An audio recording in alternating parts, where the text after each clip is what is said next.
Boom, boom, boom.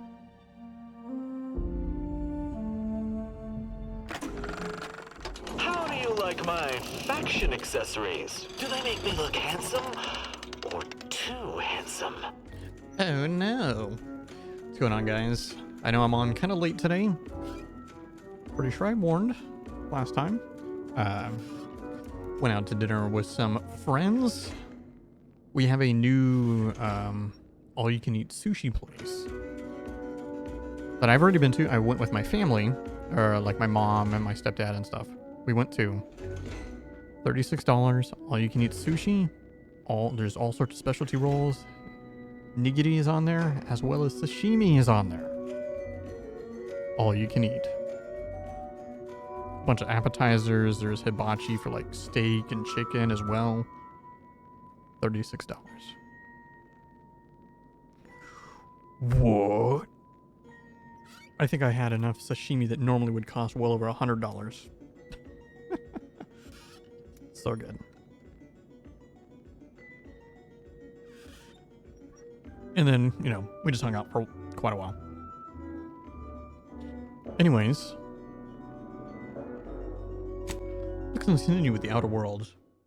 I forgot that the last 2 episodes of Dispatch don't go live till 9, which sucks because I actually really want to play that.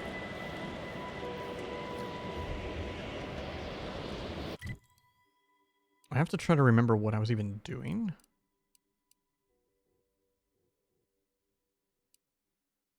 I think I want to do that.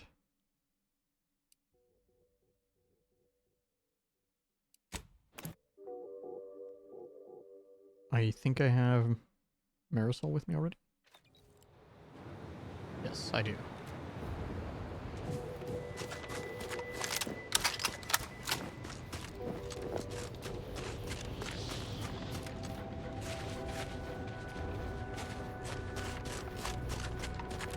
So later this week, just in a couple days actually, Where Winds Meet releases. I want to check it out.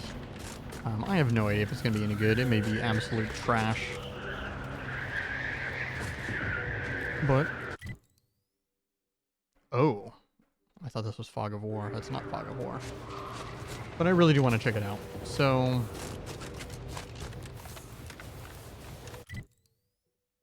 I'm gonna...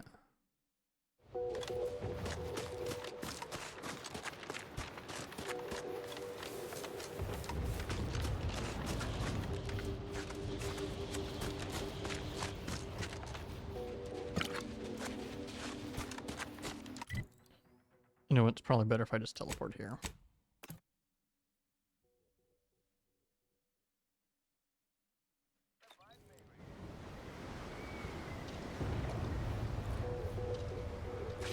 Do I want to go in here? I've never been. I didn't actually ever go in here.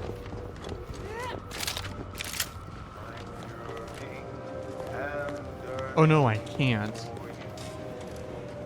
There's nothing here. Got it.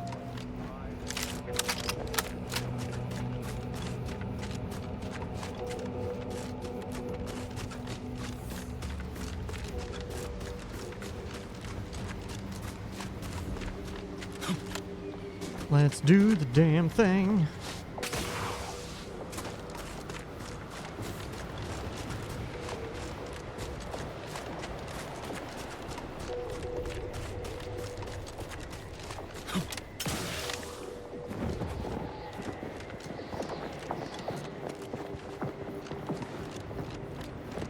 That's cool. I think it'd be super cool if the Expanse game comes out next year, dude. That'd be so sick. Dropping a little bit of frames.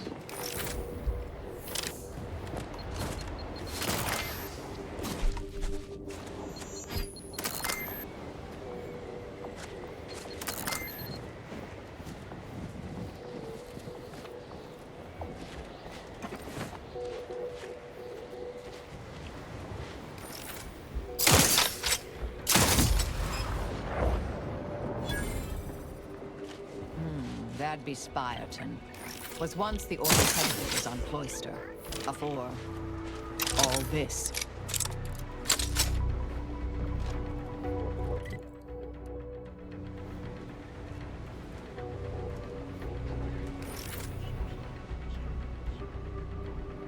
Morphificator at ready status.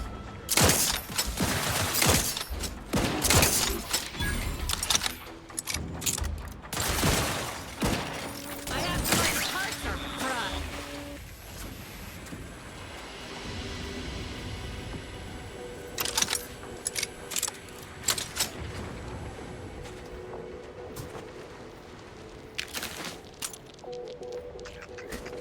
Give me the loots.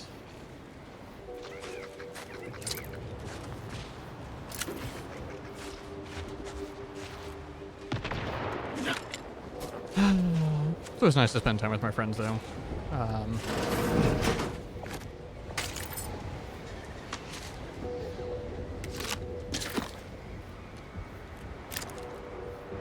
It's definitely one of those things that's like the older I've gotten, the less friends I have, but the closer the ones that I do have are.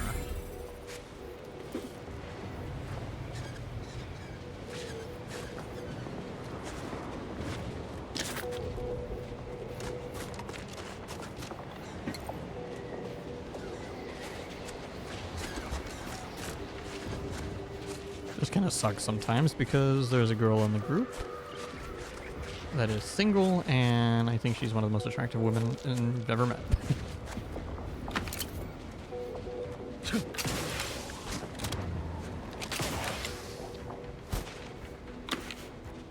But self-rule, never date friends.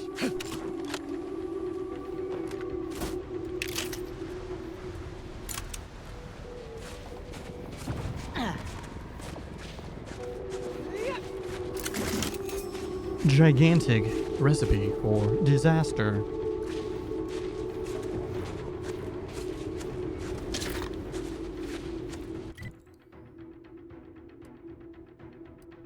Weird, I got the fast travel point for it even though I didn't go there.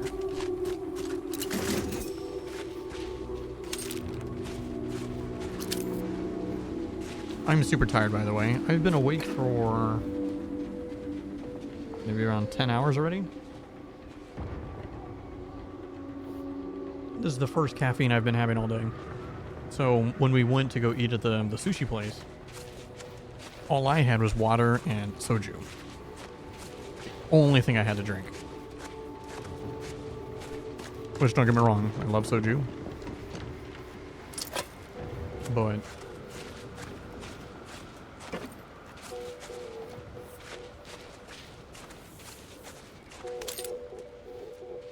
soju definitely gives me like a headache pretty quickly.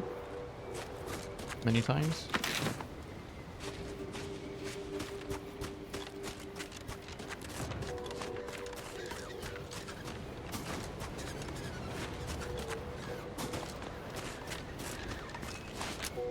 Yeah, I see tons of enemies.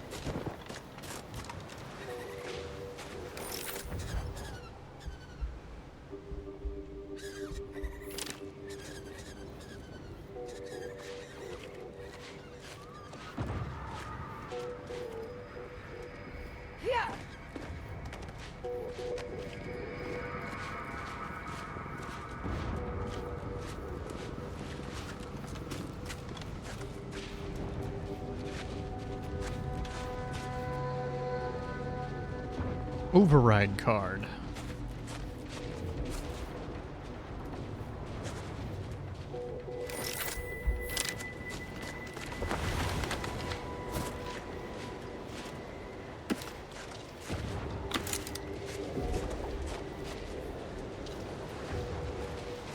That's definitely going to be something I'm going to have access to.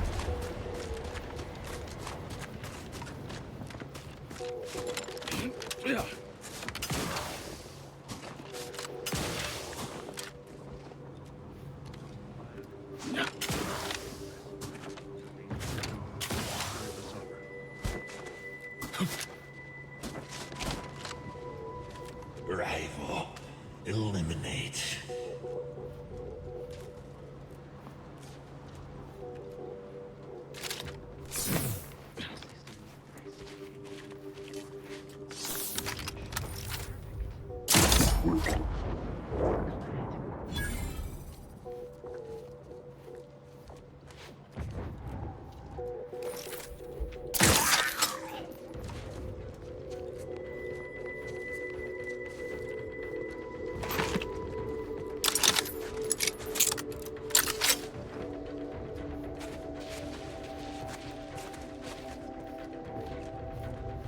Nice dice. Honing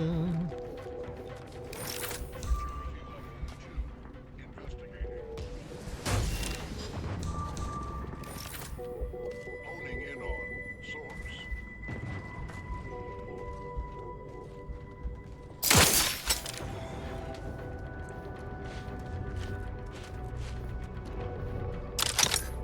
Probably crawled up somewhere to die. Threat detected. Beware of bushes.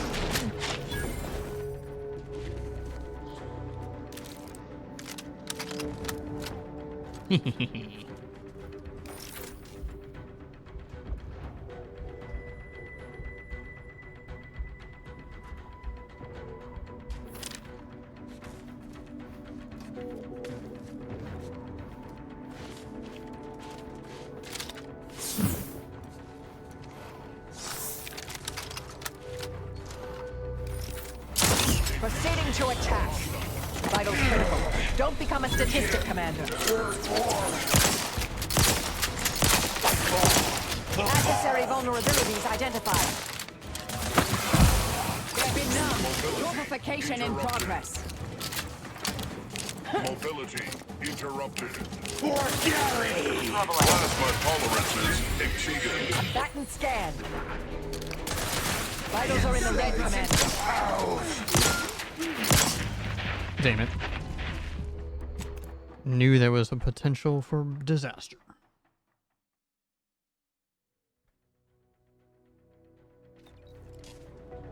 Hurt like us.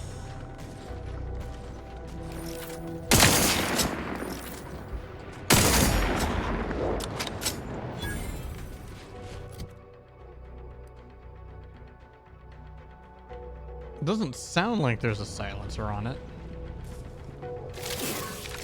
Narrowing sensor range. Focusing intensity. Attempting to give chase.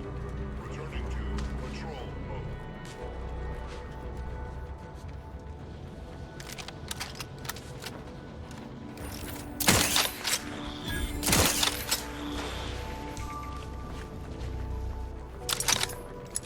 Forever vision. Appreciate if you cleared out.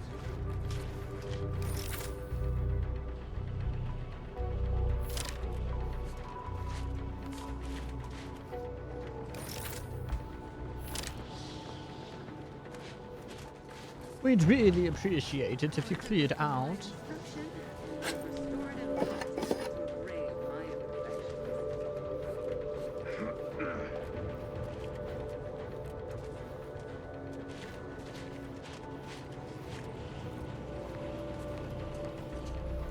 Rival. Eliminate. All subjects prosper under the guidance of our beneficent ruler, the Sovereign. Threat detected. Don't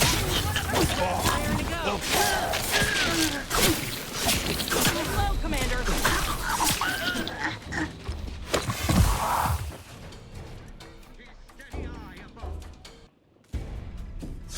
I have a fix on their weaknesses. Where's our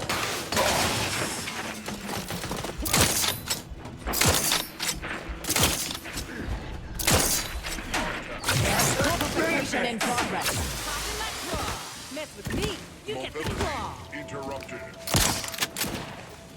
Mobility interrupted. Adversary vulnerabilities identified. Mobility interrupted. Hey, Grey Warden, what's going on?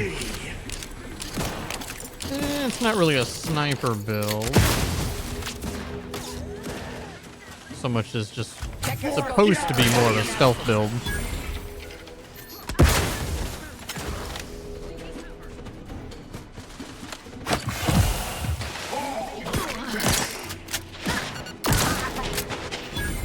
Target analyzed. Lay down fire.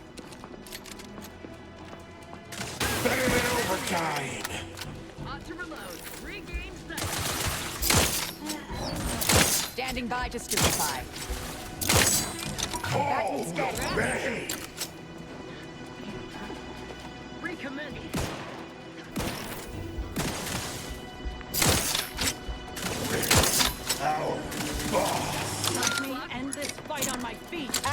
vulnerabilities identified. Nice. I took the easily distracted flaw. So unfortunately, that means I'm not super deep into anything. Opting for better cover. Back in business. Better than overtime. Moving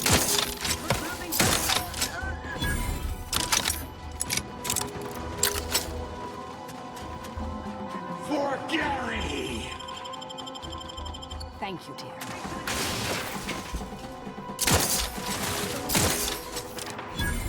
Target analyzed. vitals seem much marginal, Commander.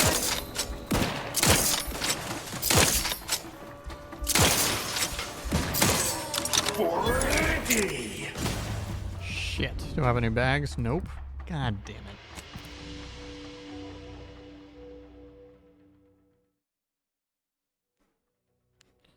But yeah, for the most of the game, I was actually melee. It's just that I ended up getting a skill. Easily distracted, no. You get an extra skill point every time you level, but you can only put skill points in your lowest skill pointed skills, that are not at 0.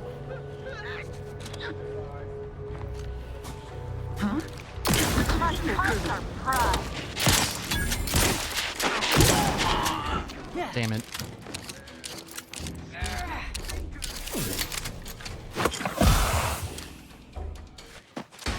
So it's nice getting the extra skill point, but yeah, it definitely sucks for, I can't, like, go super deep into anything.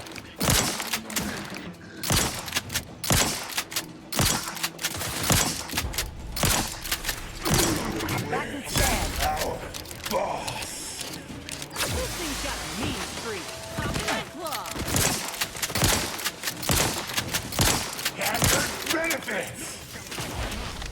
Enemy dead. Plasma tolerances exceeded. Others are in the red, Commander.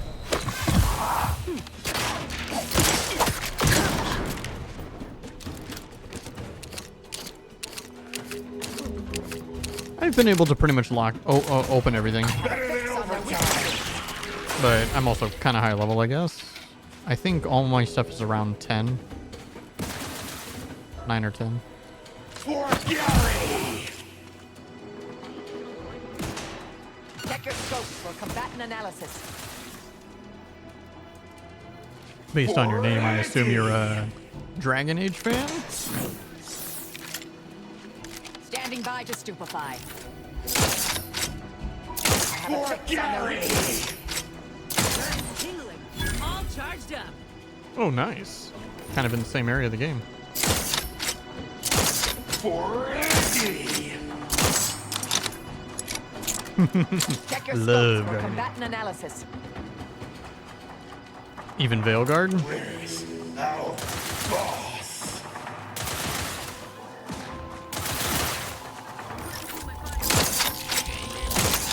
Target analyzed. Let down fire. Do try to limit further damage, Commander. Recommencing hostility. Better than overtime. That's kind of what I thought. I mean, I definitely still had a lot of problems with the game, but Recommencing hostility. You suffered extensive damage, Commander.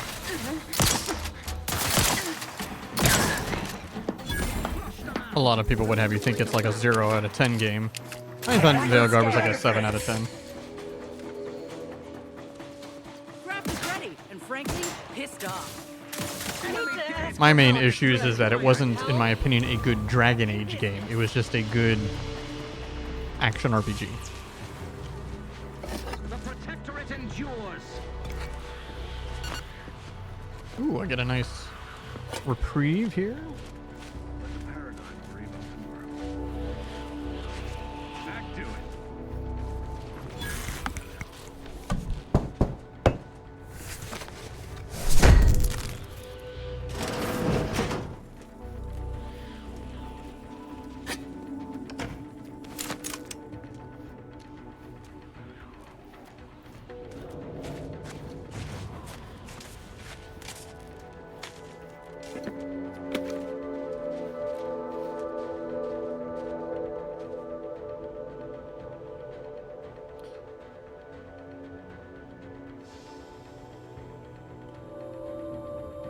Did way better with Shadows.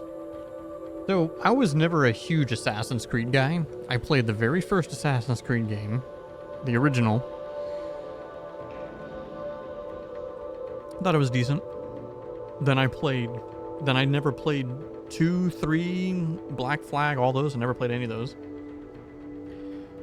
Played Origins, which was the first one of, like, it's the wannabe Witcher. I enjoyed it.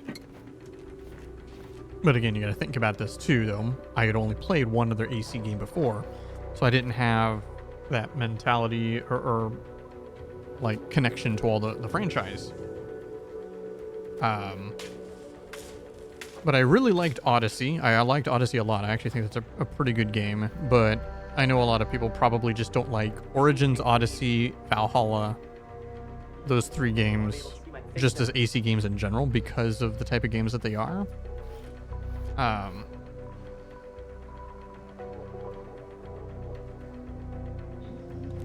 But I honestly liked Odyssey a lot. I probably put like 200 something hours into that game.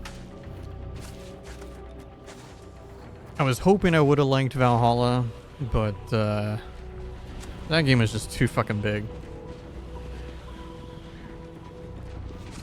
Like, I think I was like 100 hours in the game and I felt like I wasn't even halfway done. I'm just like, bro.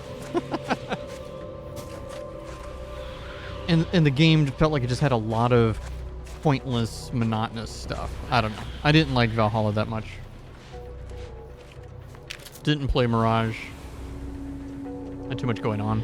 Like, I like the beginning of it, I was having so much fun in Valhalla, like building up your encampment, your base, whatever. I love that whole thing and everything. But then, like, once you start going to the regions, it's just like you're doing the same thing in everywhere. I don't know. I don't know what it was about Odyssey, why I liked it so much more. But I really enjoyed Odyssey. Maybe because I really like Cassandra. Whereas I didn't really care for Eivor.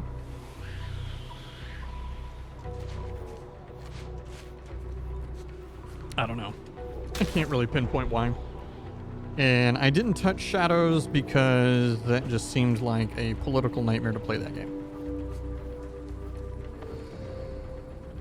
Yeah, you know, I've done some research onto like what the games kind of used to be. You know, everyone says Black Flag's the greatest, or like AC3 or 2 or whatever that one is, the good one is.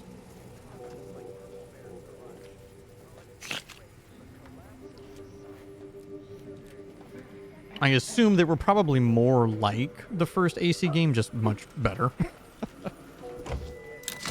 Because the first one definitely was rough. But I played it when it came out. I played it like when it was brand new. And so at the time, I still thought it was kind of cool.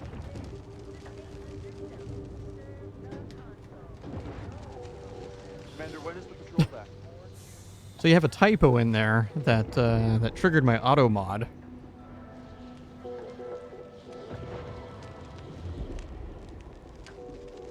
You kind of forgot an L. You kind of forgot an L in flag.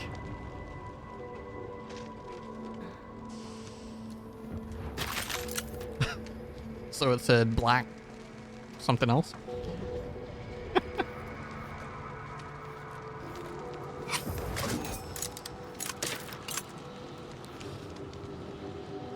I've always wanted to play Black Flag, but my problem is that, and this is just a personal problem I have, you know, it's just me. I generally just don't play older games. I just don't. Unless it's like a remaster that's re-released or a remake or whatever.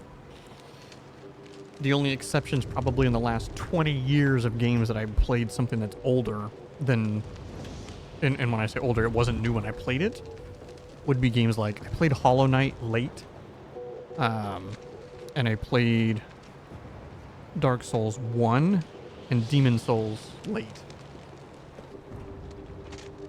And see, this is why, you know, when it comes to the Black Flag thing, I was, you know, like a lot of people originally were all on board about, like, you know, the initial stuff when we were first teased about Skull and Bones, right? Of course, we all saw what happened with that.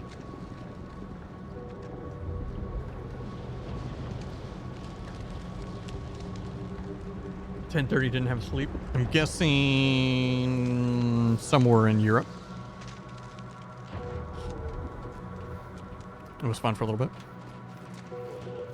It's 1:30 where I am. 1:30 in the morning. Ooh, my... Ooh. Crammed with the microtransactions. So, here's how I feel about microtransactions, man. And I think a lot of people probably feel this way. Commander, when is the patrol back? I'm honestly fine with microtransactions if it's just cosmetics and things like that. No pay to win. I want zero pay to win.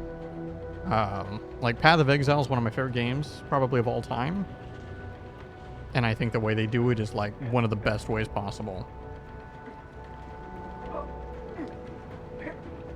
But then there's like, I don't know. Move it. The worst kind of microtransactions is the games that are single player. And so, one of the main reasons why I didn't play AC Shadows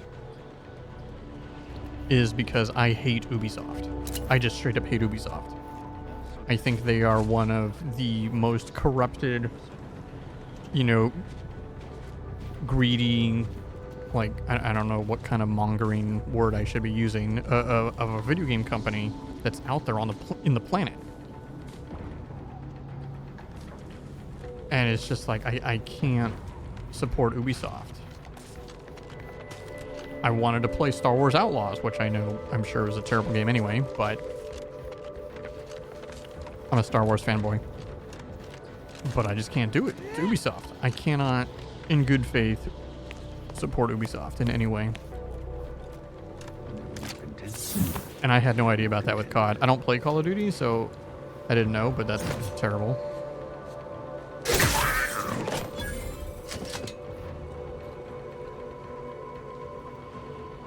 I have played all of the Jedi games. I've played probably... I'm also a lot older than I look, so... I've played many a Star Wars games in my time. I talk about this honestly all the time when I play big RPG games. Is that, you know, I'm part of the camp, which I know is a large camp, but like Knights of the Old Republic is, in my opinion, still the greatest Star Wars game of all time. That being said, though, I do think Outcast is probably a close second. I really love Star Wars Outcast, or Jedi Outcast. That's part of it. I'm very, very mixed. Both of my parents are mixed, and there is no overlap. So I'm very mixed. I want to be able to see my face in 'em.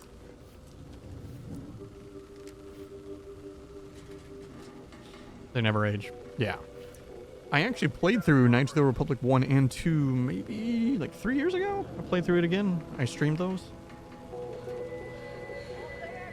3 or 4 years ago. I can't remember. It was after COVID, but I think it was like right after.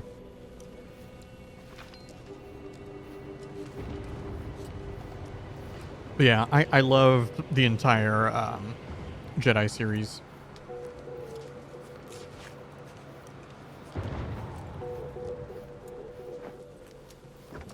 Ish.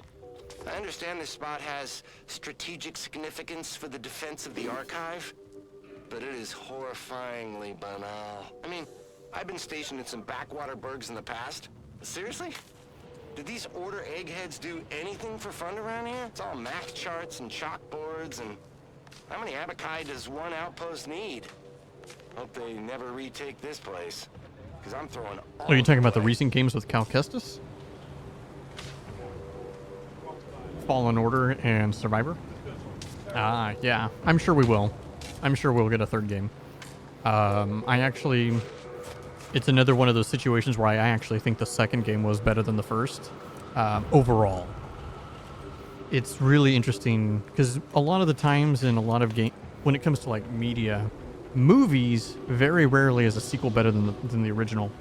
When it comes to games, usually the sequel is better than the original because they have a lot to build upon and they know what they obviously got feedback from the fans of what worked, what didn't work, so then they can improve upon it. But one thing that almost probably never, that usually is still better in the first game, and it's a reason why movies, generally the first one's better, is because the story is still better usually in the first game. And a lot of times a sequel is made just because of the fact that the first game was successful.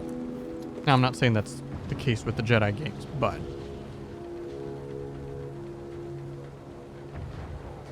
and yeah, exactly like what you're saying. Because I actually do prefer the story in Fallen Order much more. I much preferred the story, but I preferred pretty much everything else in Survivor more. I preferred the gameplay. The game was bigger. There was more world, more exploration. There was more to do, more like side stuff. I had a lot of fun with all of that. The biggest issue that Survivor had, and I think it was a big reason why it wasn't as quite successful, was because the game was riddled with performance issues on release. I remember that being like the biggest talking point of the game, is that it just had performance problems.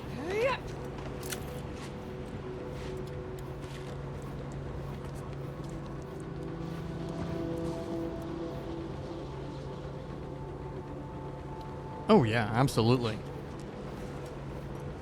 And a lot of times that's how it works. Like, Aggressors in range. Clear. Let's stake our claim.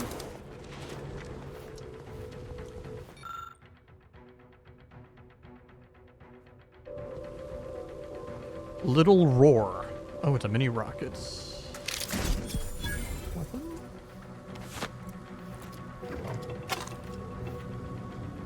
Oh yeah. I'm eventually gonna finish KCD 2. I hate that I haven't finished it. And so, I talk about this all the time too. These kind of games right here, like Outer Worlds 2, these are I would say these are some of my most favorite type of games to play. It's my favorite types of games to play is like this. You know, these big, massive open world. I don't want to call them like full sim games because they're not. But fully explorable, massive RPG type games. I love the Souls games, and I know we've reached a point in gaming life where Souls-likes is just so overdone, and it's like people are like, stop making Souls-likes. I've been a fan of the Dark Souls games, you know, for a very, very long time, long before they were mainstream popular. So I'm gonna still say it. I love those kind of games. Absolutely love them. And I love like tactical games as well. Literally done with getting force fits, soul likes. And see, like, I completely understand where you're coming from. Like, I'm gonna still probably play almost every Souls-like that comes out just because I just love Souls-like games. And I just love that formula. However, I completely understand because they're just constantly coming out. I really wanted to play Ninja Gaiden 4, but I just don't have time to play all these games. Because I think we do need more just like straight action games that aren't necessarily RPGs or whatever.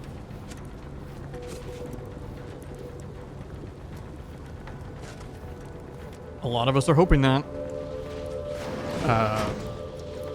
It's unfortunate because it already happened when it got teased, and it's going to happen again when the game comes out. But that game's going to get a lot of hate for having Ciri as a main character, just due to the internet being the internet. Well, we can't have a female Witcher. Blah blah blah. Ciri should never be the main. Like, grow the fuck up, dude. If you played Witcher 3, the game is destined for Ciri to like pick up after Geralt.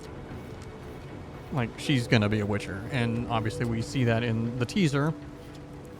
He obviously becomes a Witcher, and I'm assuming and I'm hoping with the story.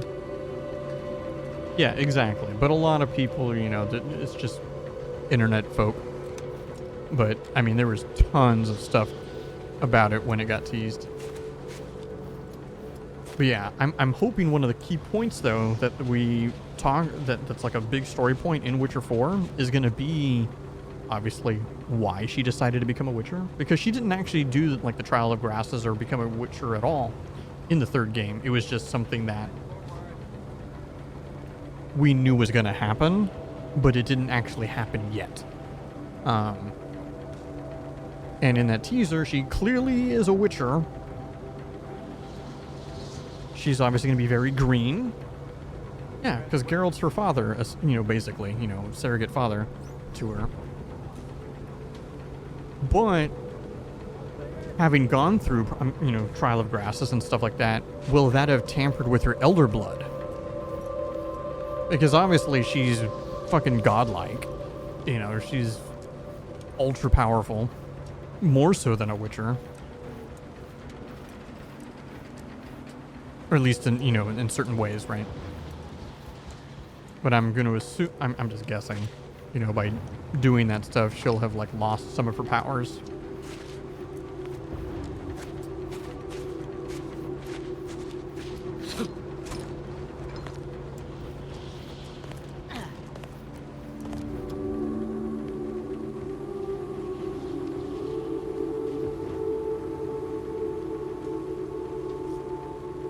Improves all your strongest features. Oh. But yeah, I'm really hoping Witcher 4 is good. It's definitely a game that's on my radar, for sure. But it's going to still be a while. The games that I'm looking forward to more, because they're going to be a little more coming up recent. The Expanse game. Oh my god, dude. Based on the games you've mentioned, I'm assuming you're going to be interested in that as well. Protectorate got this locked up tight. But I'm a we can huge fan unseal of it somewhere Owlcat by the already. Archive's entrance, if I recall. I'm sorry, what? How much of a... Do you like Mass Effect?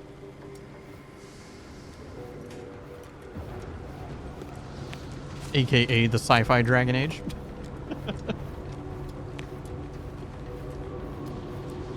I guess I wouldn't need to say that. Everybody knows what Mass Effect is. Is all right. I've only actually played the first game, and I know it's like the first game was amazing. I'll eventually play 2 and 3. So the Expanse game, it's based on the show and the books. If you've never watched the show is one of the greatest television shows I think of modern era. Just straight up, I think The Expanse is incredible. I don't watch a lot of TV, but that show's incredible. I would check it out. See, I'm the other way. Like, I love both sci-fi and fantasy, but I definitely lean more towards sci-fi. And don't get me wrong, there's times where I'm like, yeah, I want a fantasy game. But I definitely prefer sci-fi.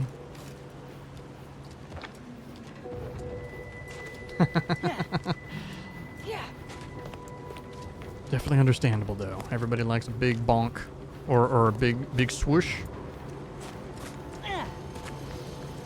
That's why I got this weapon here still. Sometimes I like it. But yeah, they're making an Expanse game. The Owlcat devs, the guys who've made the last 2 Pathfinder and Rogue Trader.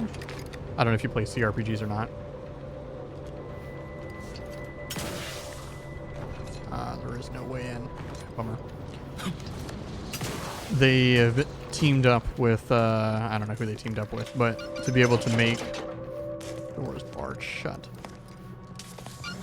They're making a third person, basically a game in the style of Mass Effect, but in the Expanse universe. They're making a game.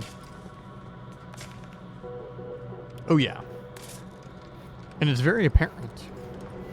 And that was kind of why I was I was honestly disappointed a lot with the first Outer Worlds, but I didn't know that the first Outer Worlds devs and the devs on this one, I mean, obviously there is some overlap, but like the lead game designer and the lead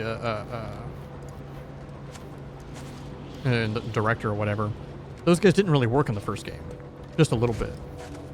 Whereas obviously they took the reins on this one. That's why this game is, in my opinion, is way better than the first Outer Worlds.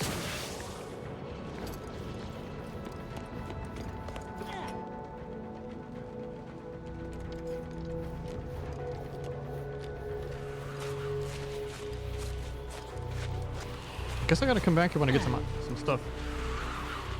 You're up at a very weird time, Reyna.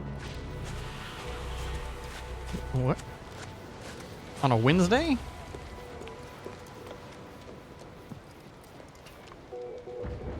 Yeah, so Outer Worlds was the game that was the last game that Obsidian made before having access to Microsoft money. Because the game actually when it came out, they were already acquired by Microsoft. But the game was practically done before the acquisition took place.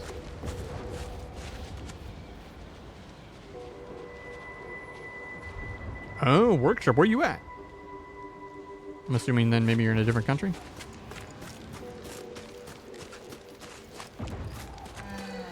Oh. I mean, Boston's basically a different country. I mean,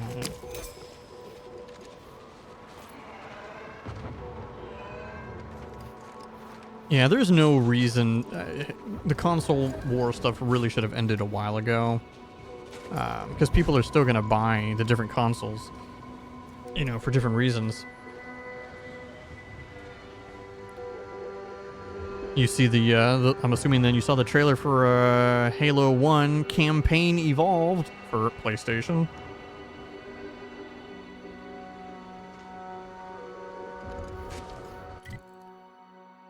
And I haven't played Halo in a very long time. I stopped playing Halo after 3 because that was the last Bungie one. But I might take a look at the remaster, or remake rather.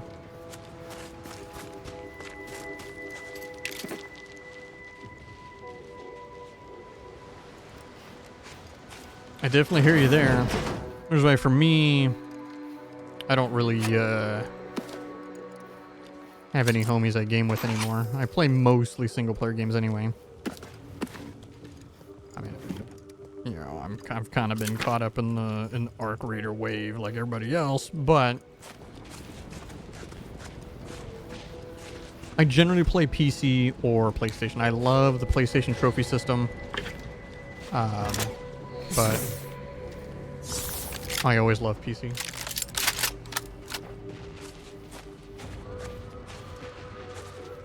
That's old Halo. Old Halo's older than you. JK, I'm kidding.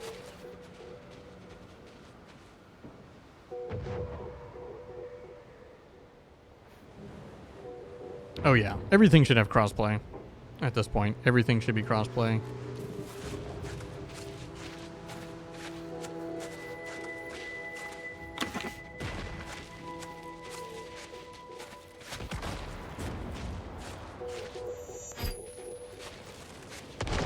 Grew up playing Halo. Well, the first Halo game came out, I think, in 02? Was it 02 or 03, the first Halo? Or maybe it was actually earlier than that. Was it 01? I actually don't remember. Target too far. Mitigating the threat. Purification in progress. Ah, good old Killzone. Class my tolerance as exceeded.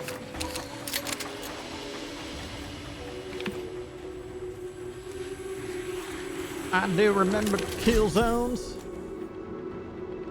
Were you playing the Halo 2 campaign? I'm assuming you have the Master Chief Collection. I actually have the Master Chief Collection, and I just never played it. Because I wanted to replay through Halo as well. Because I never, because I only played Halo 1, 2, and 3. I never played any of the other ones by 343. I don't think I played that Killzone.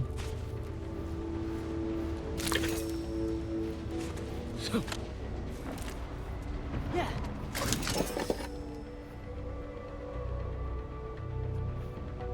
Reinstalled on your Xbox.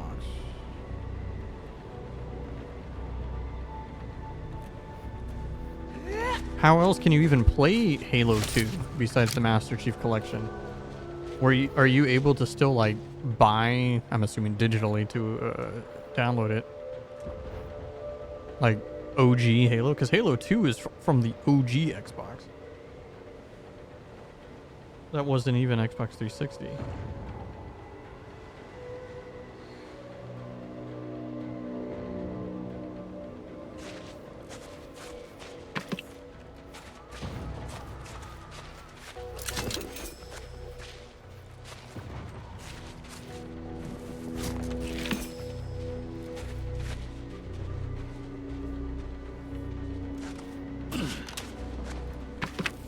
No, you can for multiplayer as well, but I mean, you can do all the campaigns.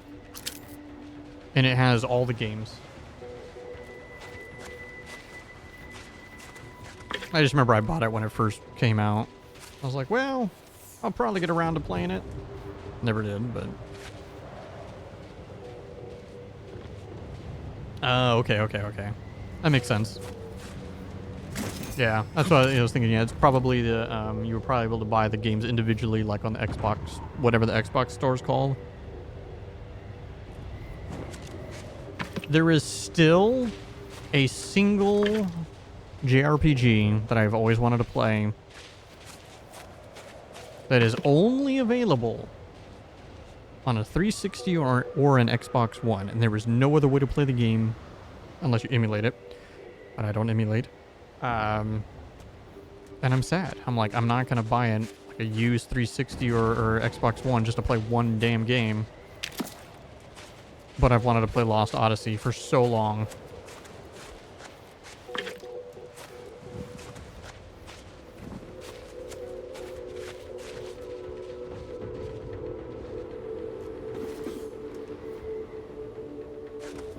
See that bridge to the archive? It's being deconstituted by a rift, or, as the Order calls them, an algorithmically confounding anathematic anomaly. Funnily enough, I was actually just in the area near your parents' house not long ago. Earlier tonight, actually.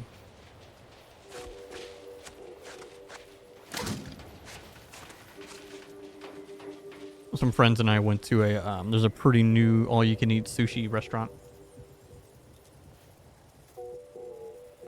Oh, Grey Warden, for me, no question, it's Knights of the Old Republic. What were you doing in the middle of...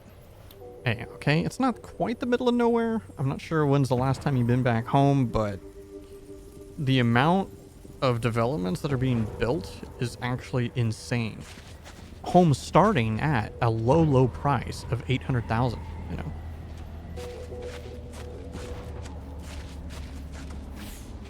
Nice starter homes at the low price of $800K.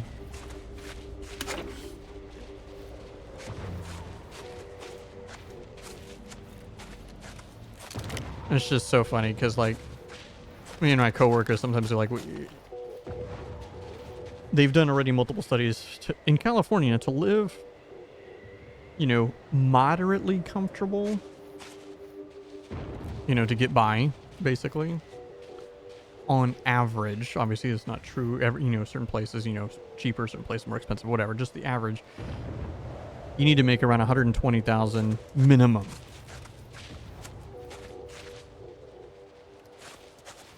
What's also the average income salary of somebody in California? Like half that. So stupid.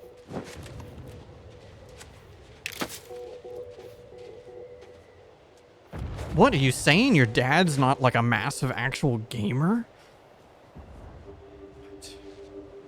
The same guy that always used to tell me every time family meetings, like, video games are bad for you. Stop playing video games. Don't play video games. It's going to ruin and corrupt your mind. Video games are bad for you. They're nothing but time wasters and blah, blah, blah, blah, blah.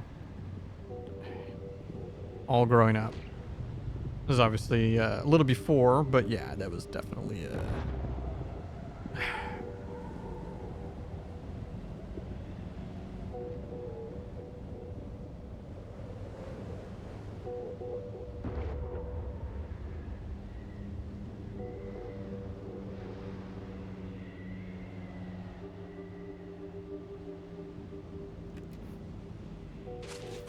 Yeah, I wonder what you would want a game remaked, Reina. Yeah, what's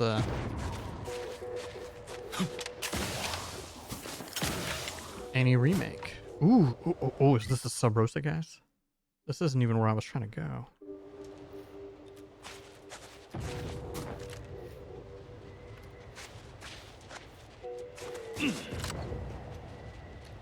What the hell? Somehow I was trying to go here and I ended up here. Clearly I'm bad at following directions.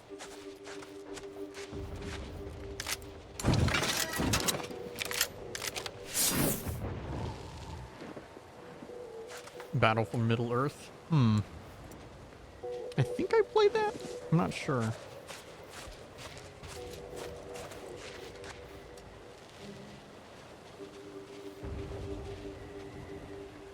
The other game for me to get a full remake that I would say too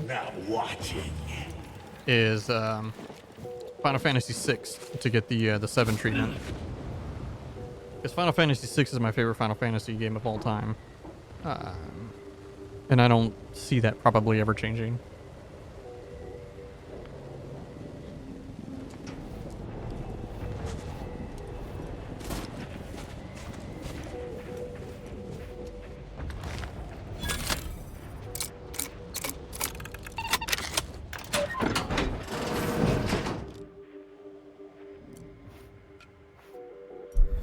Time for discounts.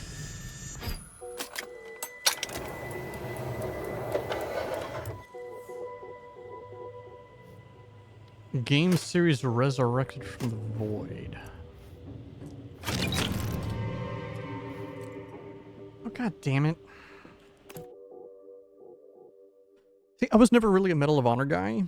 So I have to think about like a game franchise or a game series. Oh no. I didn't say for so long.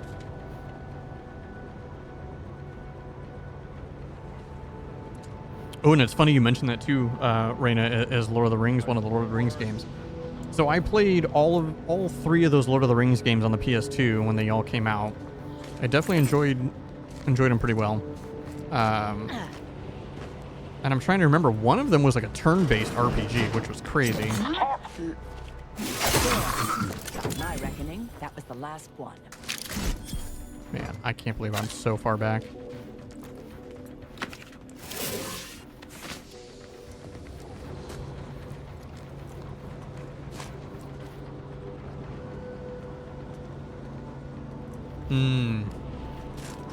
You know what I'm going to say? I'm going to say it was a game that was about to get resurrected, but the game got canned. And there was only one game in the franchise, so it's not, I guess, that big of a deal, but I want Perfect Dark to come back.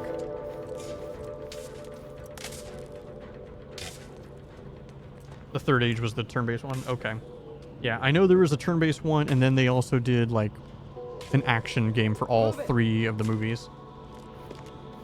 Protectorate got this locked up tight, but we can unseal it somewhere by the archive's entrance, if I recall.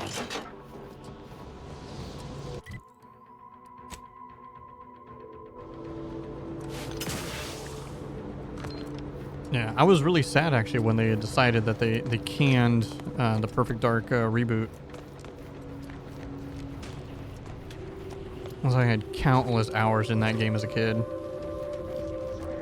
I absolutely loved Perfect Dark.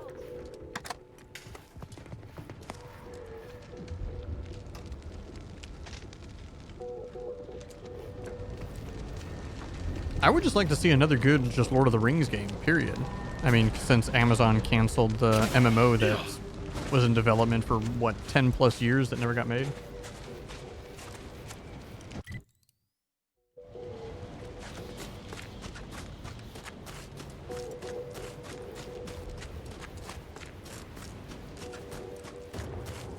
Oh my god, I just realized. I didn't save after that. I think I had a huge encounter as well over here.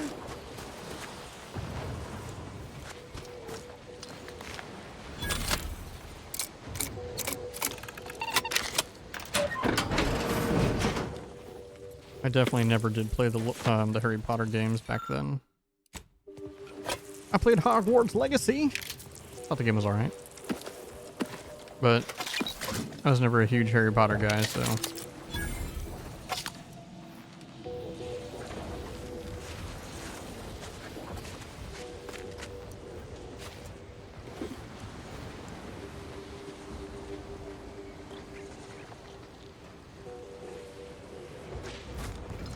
Ooh, I remember when those games came out. I do remember those.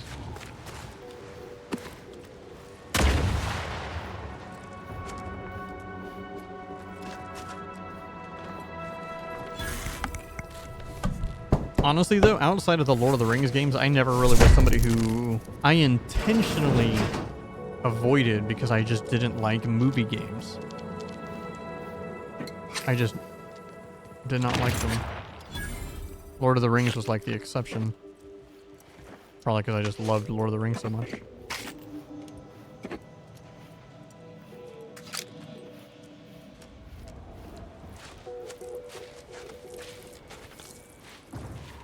Yeah, I got to do this fucking encounter again because I fucked up.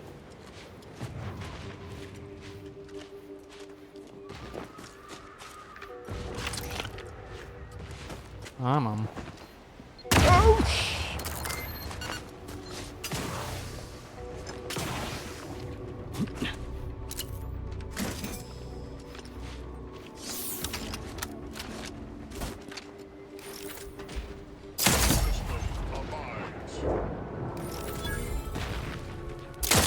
Back in business.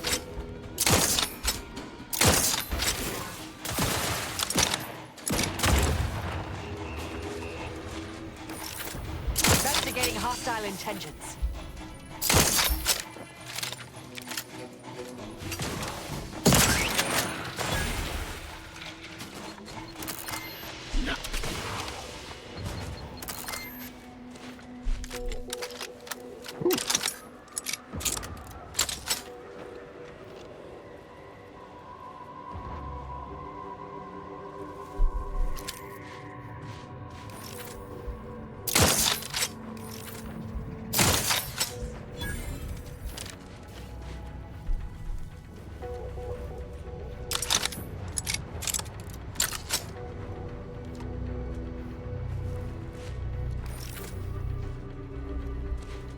Hostilities are afoot. what?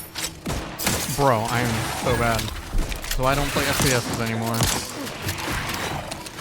I'd have to probably literally go into AIM labs to get practice. I'm back and scared.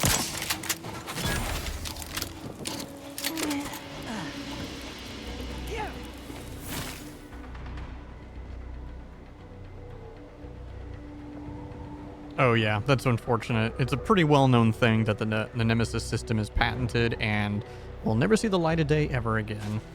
And it's very unfortunate. Like, the Nemesis system literally made those games. Because I actually didn't really think the games were that great, but the Nemesis system added so much flavor to them that they were just so fun. Oh yeah, and to this day, you know, I don't think anything can kind of rival it, which, I mean, I guess would be kind of hard since it's literally patented, so nobody else can use a system like it, which is so stupid. You should not be able to patent mechanics. I need something to drink. I'll be right back.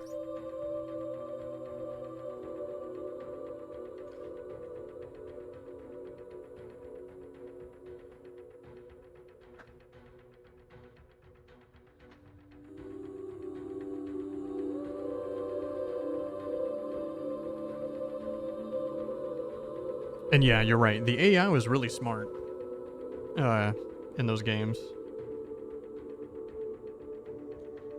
I'm trying to remember which one I preferred, though.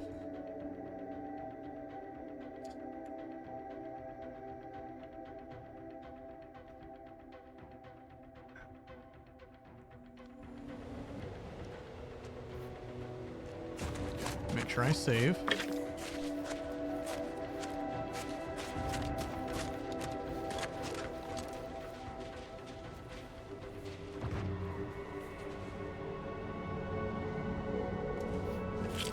Dude, yes.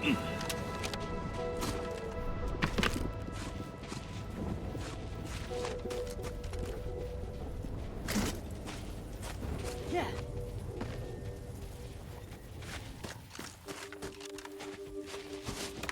See, in my mind, my thinking always goes to, I'm like, man, if the Nemesis system existed, or it could be in any games, give me a Star Wars game with a Nemesis system.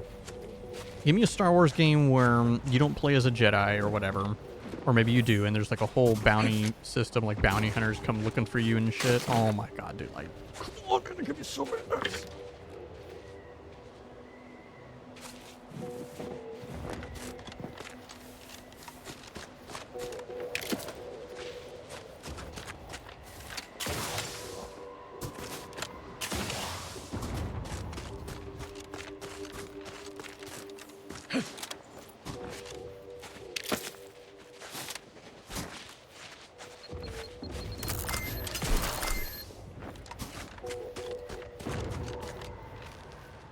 Don't shoot.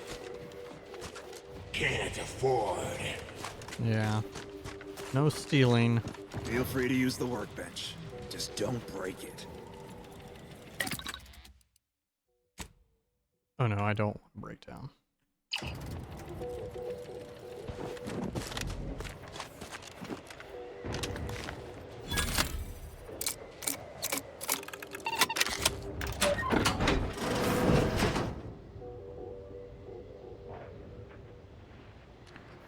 But I think they're petty enough.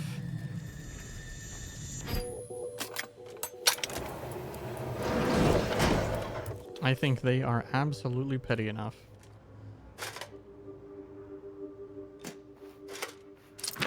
Time for discounts.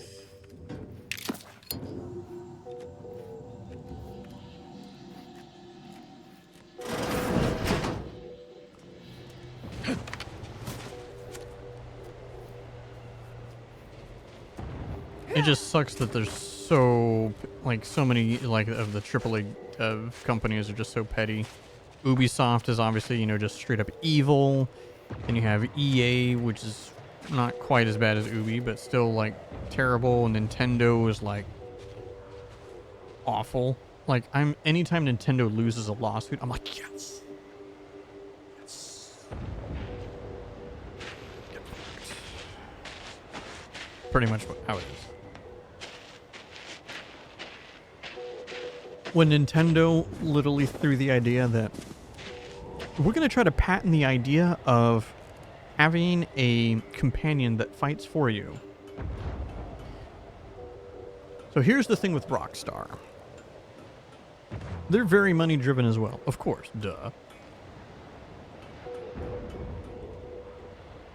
But they only make insanely good games. At least of, you know, last, what, 15 years? I don't think they've made anything that's not practically near amazing. I'm not the huge Red Dead guy. You know, it's not really like my setting, just the sheer setting of Red Dead's already a turnoff, but I still played Red Dead 2. I was like, you know what, this game's amazing. But God of War came out that year, and so yeah, I preferred God of War, but if it wasn't for that, customer service sucks. I've never dealt with customer service with any video game company, so I can't comment. Actually, that's not true. Blizzard. Back in my WoW days. So, you folk just drop into a war zone, find an empty building, and set up shop? Isn't that dangerous? Yeah, pretty much. And yes, very. But the profits are worth it. You aren't afraid of getting, I don't know, robbed? Or killed? Or probably both? Tell me, is the reason you're here because we have decent food? If you kill or rob us, you'll be stuck with rations forever. Don't shoot the hand that feeds you. Well said. If you're looking to buy, head inside. Just don't cause any trouble. Come in. Let me know. Not watching. Come in. Come in. Let me know if you're looking for anything in particular.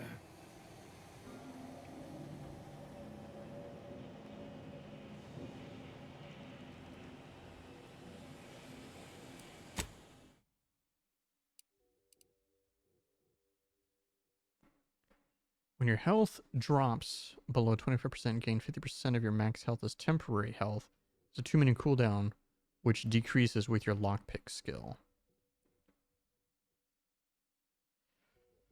I mean,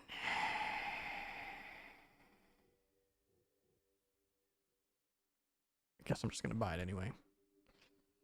Give it to me.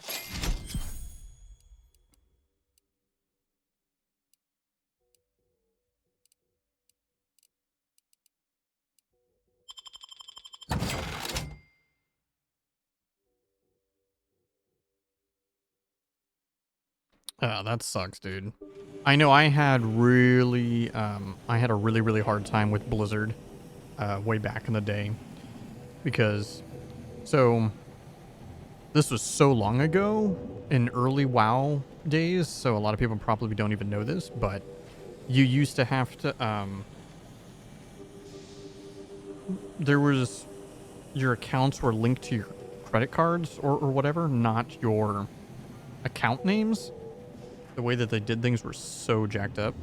So when WoW first came out, you know, I was still in high school. I think I was a senior in high school. And so I was under my dad's. Battle.net was a thing. Battle.net was around way before WoW. Battle.net was what you literally used in StarCraft back in like 97. But it wasn't the current Battle.net launcher that they have today. It was a different system. Anyway, just, you know, to make it more easy, my original WoW characters was under my dad's account because my dad paid for it. And then, you know, a couple years later, move out, I'm in college, and, you know, my dad's like, well, you got a job now, you know, you can pay for your own account. I'm like, yeah, okay, that's fine, that's fair. So I do that, but I have a new account. I don't have access to my character, so I want to transfer my character to my account. Blizzard was like, nah fam. We need proof. We need proof of everything. So we need socials. We need, you know, we need your driver's license. We need socials. We need, you know, past like bills. I'm like, what the, what?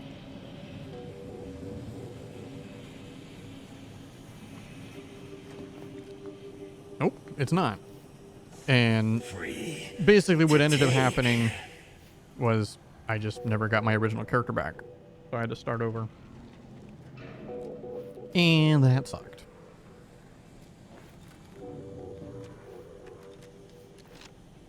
Knock off the funny business.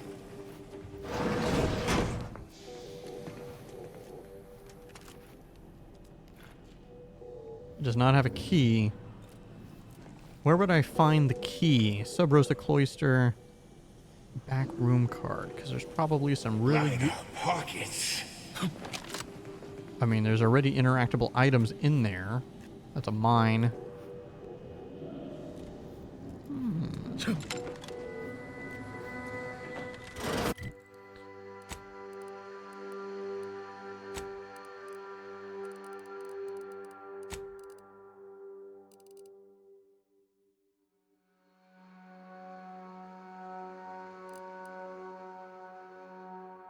I like Gary.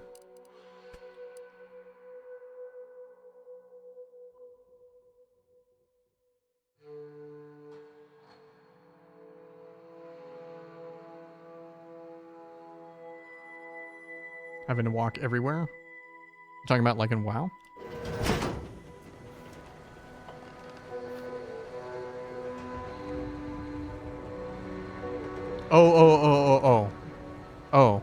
Oh, for a second there I thought you meant like the door to the key to this. Yeah, the whole mount system. Only early WoW was good though. There's a reason why Classic was so popular.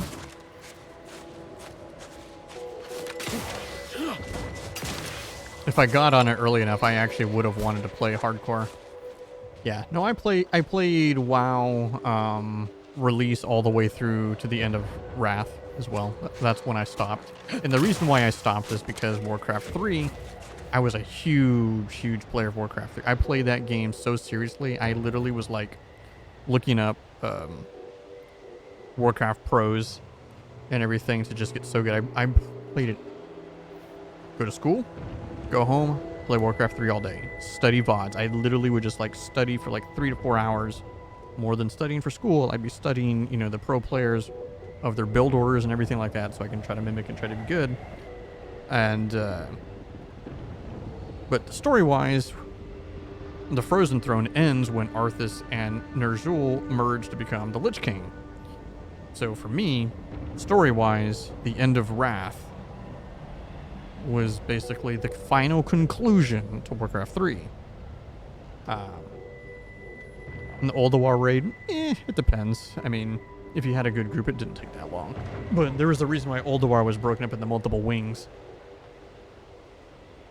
I think the longest raids for me in WoW was definitely back in the day doing Molten Core, because Molten Core in the OG days, I was part of one of the top guilds in the world at the time in Vanilla WoW.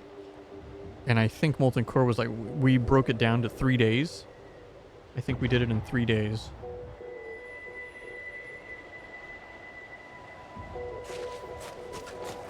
Obviously that sounds ridiculous now, but back then that's kind of like how we did it. I think Blackwing Lair, we did it like 2 days in the beginning.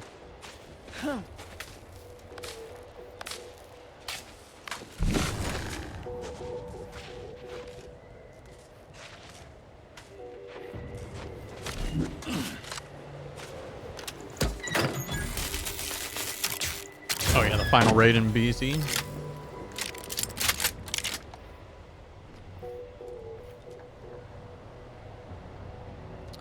But it's not really the end of... So, I say I stopped at Wrath, but a lot of my good friends convinced me to come back for Legion.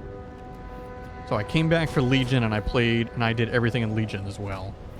And I feel like Legion was the true conclusion to Illidan's story.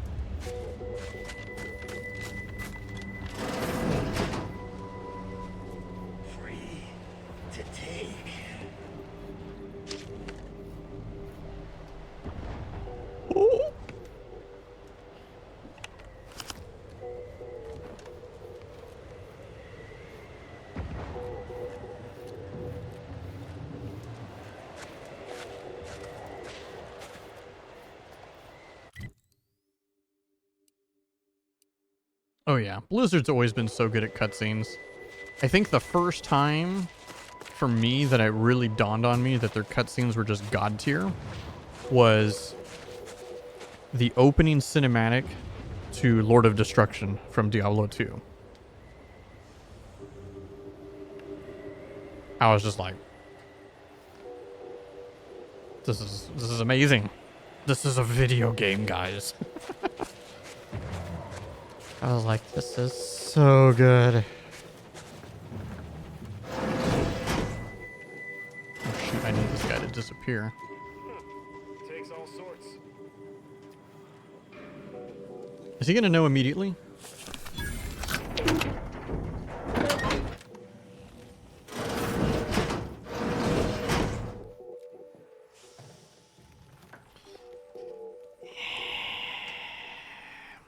I don't know.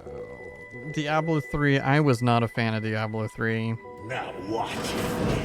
I mean, don't get me wrong, I put a lot of time into it, but I was not a fan of El Diablo 3-0.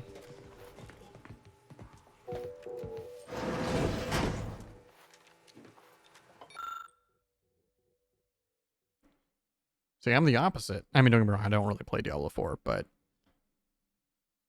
I've done all the story content in Diablo 4, and I much prefer 4 over 3. Like, miles ahead.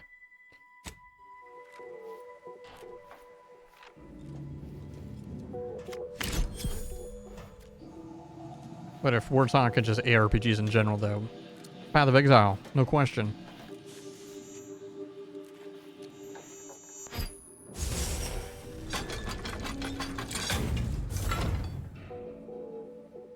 Line our pockets. I could definitely understand that, because the Diablo 3's... I mean, you know, when Diablo 3 first came out, though, they didn't have the Rift system. That came much later. So hopefully, you know, Diablo 4 will have a much better fleshed out endgame system over time, and it's already gotten better. But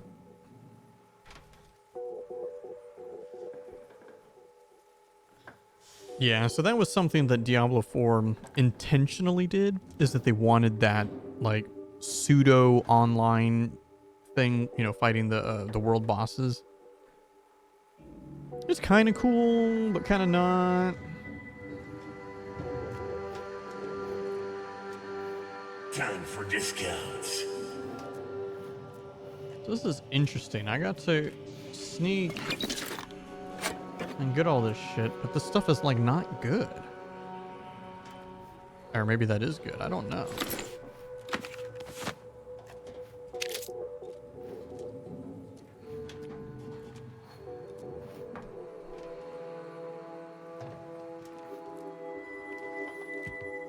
I can understand that.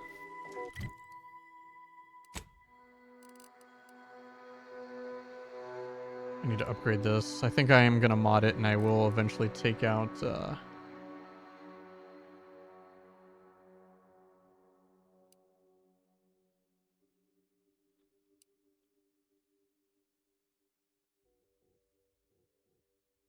So they patched this menacing mask, unfortunately.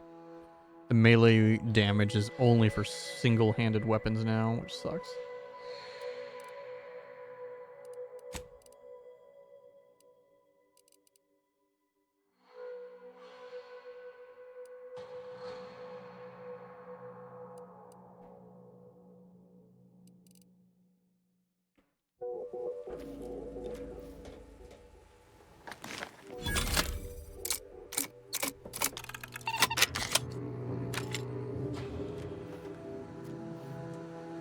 What did that do?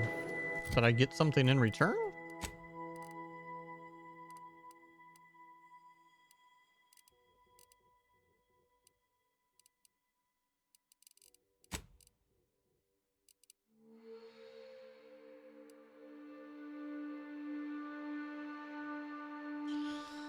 Hey, don't judge.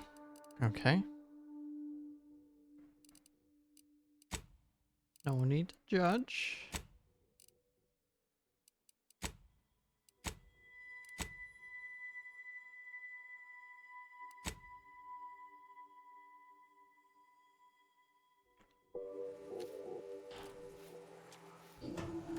Oh, is that what this would have opened? But I already opened it because I had the high enough observation skill, so I still opened it anyway. Is that what this would have opened? Ah. Gotcha, gotcha.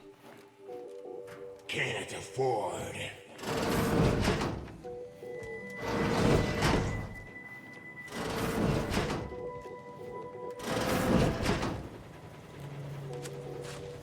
Let me actually filter out my inventory a little bit.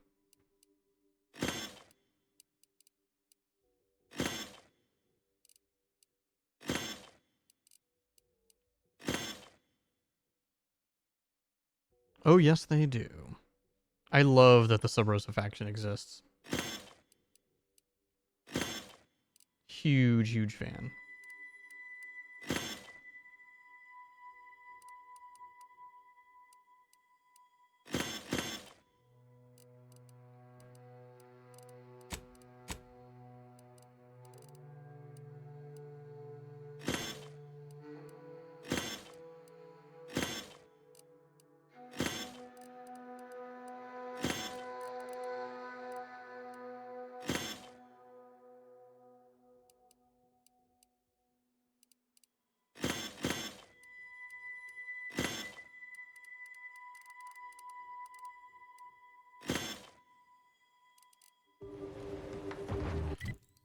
Okay, I can go over here now. I think we're done here.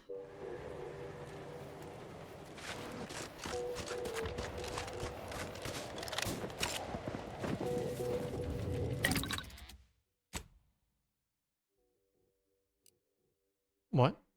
Missing weapon category underscore melee underscore light.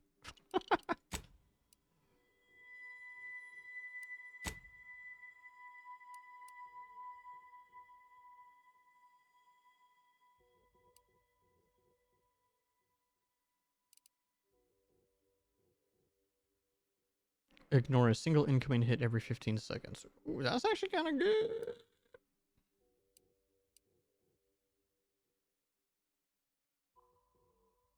Gain 10% health. Oh yeah, yeah, that's part of the Outer Worlds love of the game. The first game even did that pretty well too.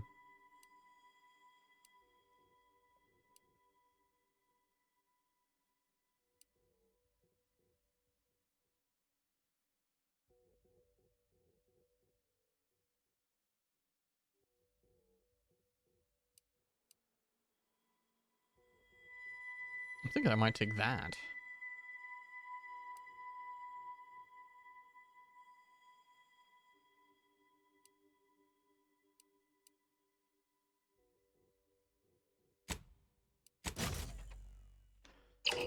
And I'm gonna stop wearing Gary. I'm a fan of Gary.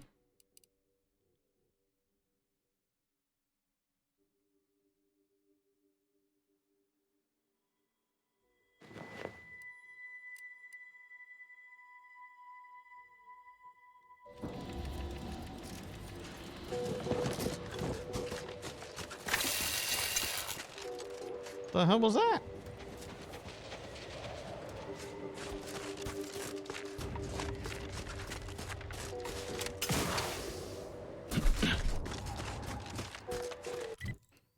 Oh man, I gotta go all the way around.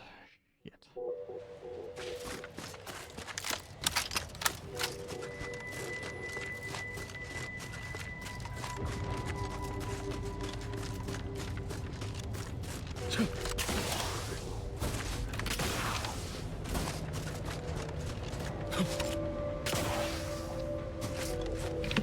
Oh, I know. Just let me complain.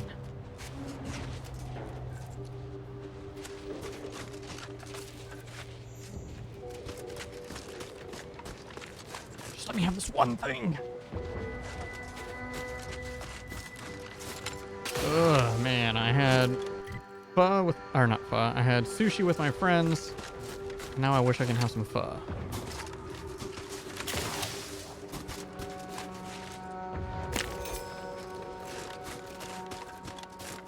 It's pretty cold. Yeah.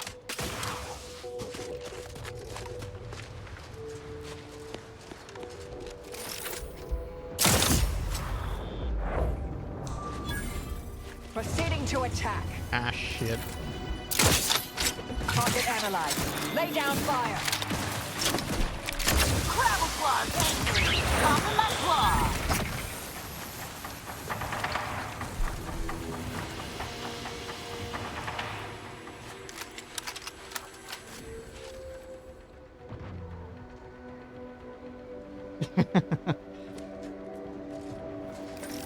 Well, honestly, I think it really just comes down to the fact that that's just human nature, is just to complain about everything. To always have something to complain about. Because humans are never satisfied about anything. It's just nature. So we will always find something to complain about.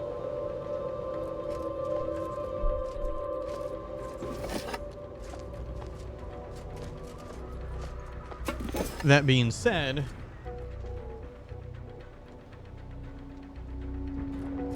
yeah, it's not easy to make a video game. You know, when I was a kid, I always said my dream job would have been to make video games. That was my dream job as when I was a kid. And then I realized, as I got older, I gotta know how to program. Yeah, nope, I'm out. Like towards the end of my time in high school and even early college, I took a lot of like art classes because I wanted to try to like get really good at like art design and drawing and things like that. So I was like, oh, maybe I can be like an animator. It's just way too tedious. Like I had no fun. Resorting to violence. Wow, I got one shot.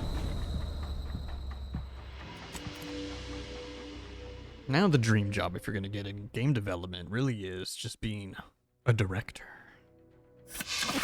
Being a creative director. You literally don't have to, like, in most cases, you literally don't have to do any of the actual physical work. You just tell people what you want in the game and other people do it for you.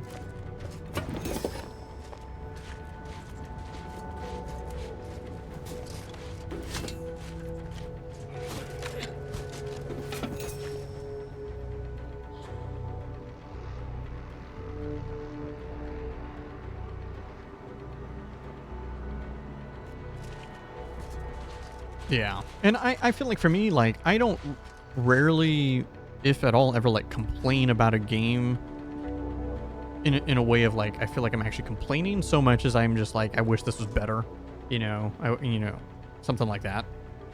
And I don't think the way that I say things is usually complaints so much as just like recognizing that there's something in the game that, you know, could have been done better. But, you know, the game's done. We're here. Let's enjoy what we have. I don't know if you follow or know the streamer Code Carnage, but I generally have a very similar take as how he does in terms of, like, I can always try to find the fun in the game, even if the game itself has a lot of problems. You know, I always try to find the fun.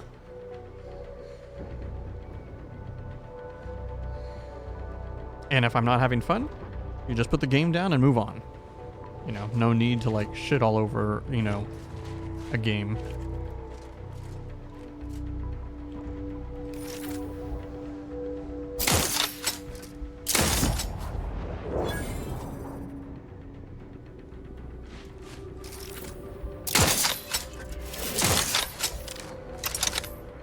There we go. Much better that time.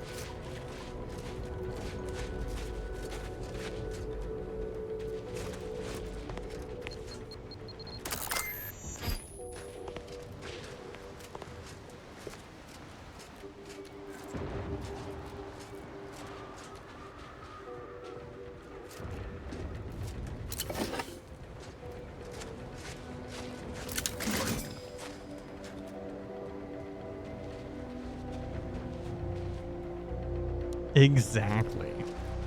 I actually just made a video recently that I put on my YouTube. It's a slight tangent from what we're talking about, but my topic is of my video is innovation required for a video game to be successful or to be, you know, good? And I obviously, you know, for me, no, innovation is not required.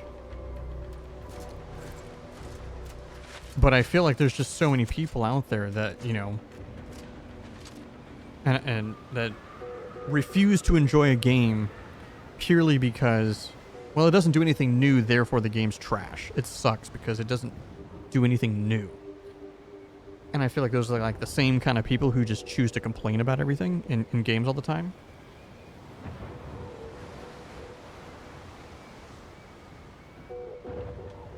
Yeah.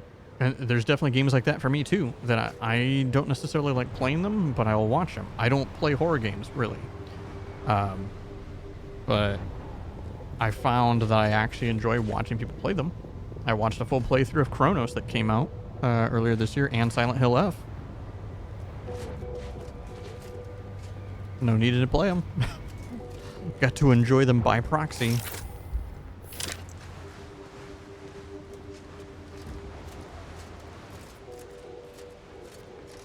That all being said, though, I kind of do want to play some of the Resident Evil games, because I did play the old Resident Evils when I was, you know, much younger, and played a lot of the older Resident Evil games. Resident Evil 4 is still one of the greatest games of all time, because to me, Resident Evil 4 was the perfect balance of horror and action, and Leon's just a badass. So I found that, to me, RE4 was like a true balance.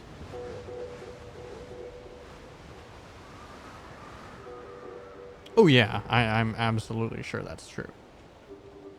You know, there's a reason why my highest channel points rewards is to play Resident Evil 7.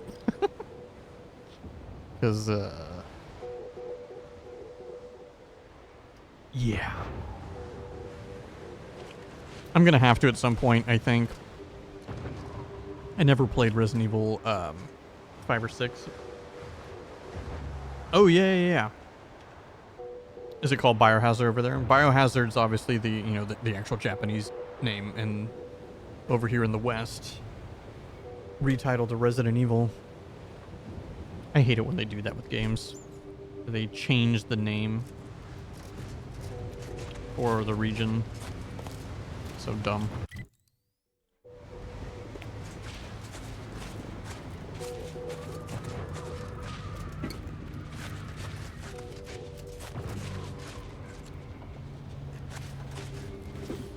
Okay, but yeah, same games. Yeah, Resident Evil, Biohazard, same thing.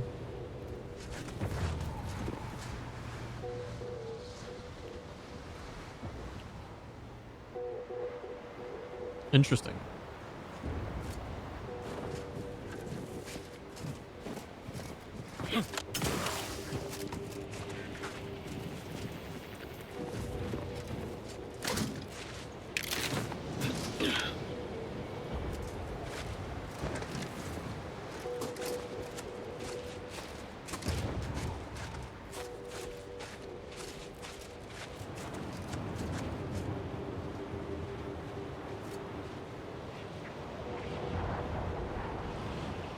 I've intentionally not watched anything of a Village either, because at some point I am gonna probably play all of those games, so that's why I just... Welcome, intrepid consumer, to Auntie's Choice territory. The wonders of winter's grasp lay ahead, though do stay on the road. The ice caves conceal all manner of dangers. Trooper! Hayes!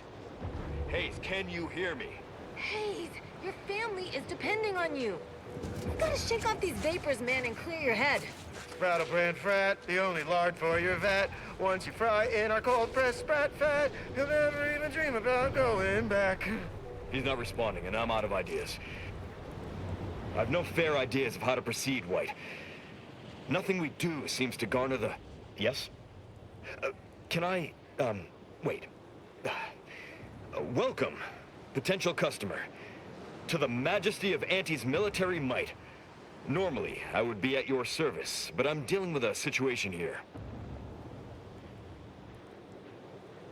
It's really none of your... Sarge, maybe they can help.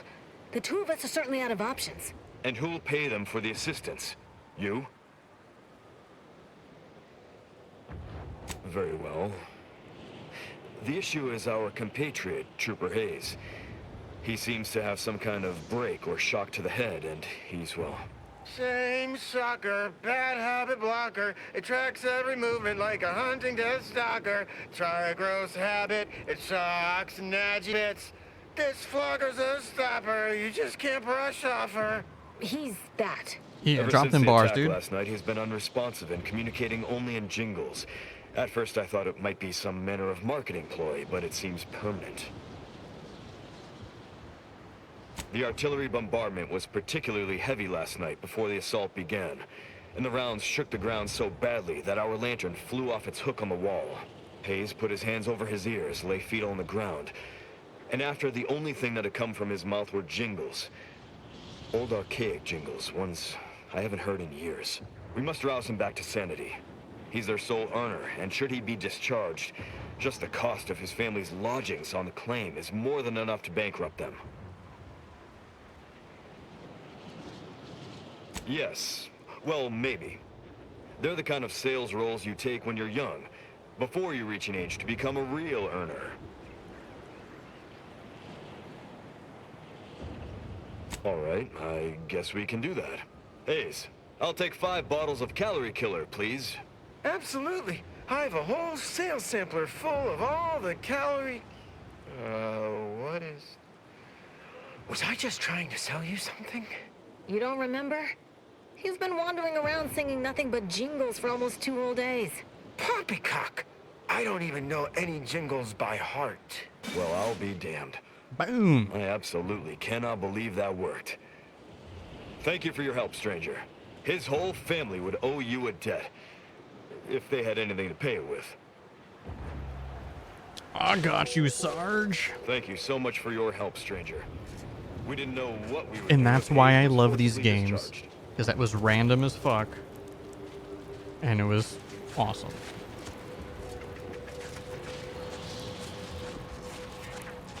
Has anyone seen Jack? He was patrolling the caves in Sector 13, but it doesn't seem he's made his return. Nah, but I wouldn't worry. Jack may be a hullhead, but he's got enough sense to make it back before dark. I hope you're right. Well, knowing these kind of games, I'm sure Jack's not coming back, so be prepared. I'll find his body. And why is there blood in here? Or is that paint? Maybe that's paint.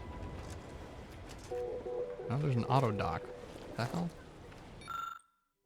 My medical is not high enough. Ooh, I'm almost level 29. And then at level 30, I cash out. I get the cash out. Yeah, that's what it looks like, yeah. Wasn't stealing.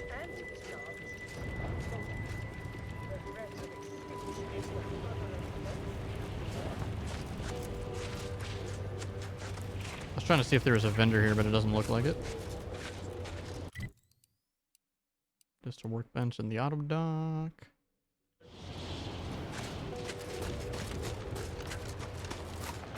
Man, as much as I love spending time with my friends, it kind of sucks that I lost so much of game time today. My work week begins tomorrow. Boo hoo hoo. Boo hoo. Boo boo boo boo boo hoo. Boo hoo boo hoo boo hoo. You turned it inside out looking for a vendor.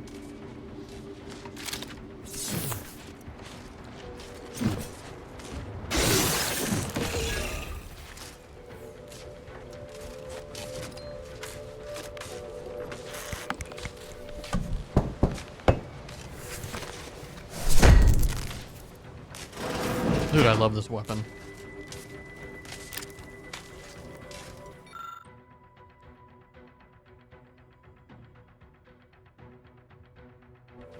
Up yours, auntie. He's had enough of your shit.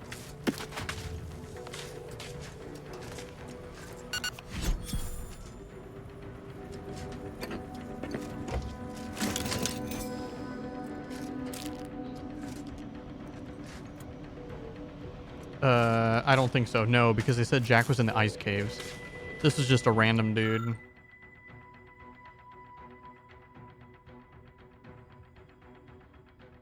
Yeah. I think it was just corporate fixer or something. But I'm trying to go here. I gotta go meet up and do Marisol's quest. I don't like Marisol or Inez as party members, but I do want to do all the companion quest lines. So I'm still doing them.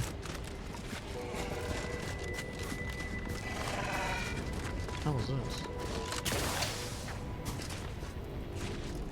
Is this supposed to be like a pop-up bedroom? Like, what is this? Yeah, I know, but I'm a fan of just using Valerie and Tristan. Tristan's my favorite. He's my boy. And, Valerie is like the ultimate support.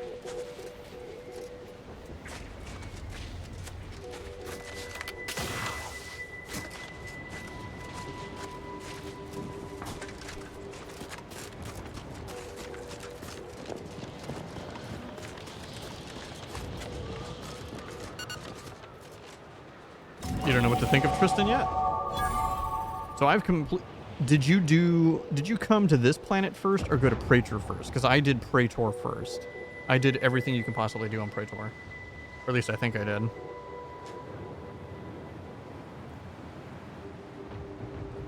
Oh, okay, okay. So I'm actually technically like ahead of you then? It's just that I still kind of new-ish to this planet. Yeah, I finished Tristan's quest line. I finished Tristan, Niles. I finished everybody except these two. These are the two I haven't finished.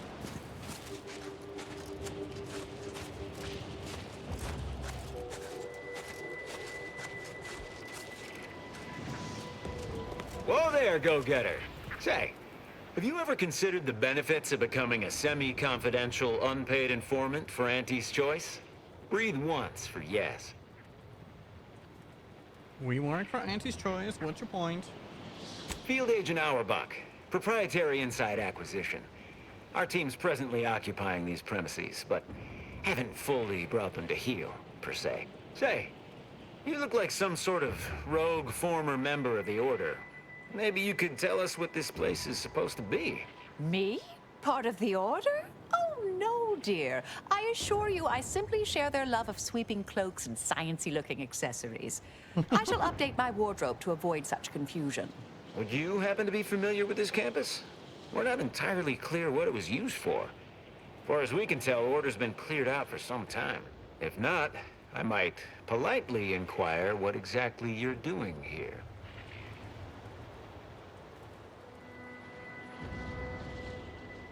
Oh no, you first.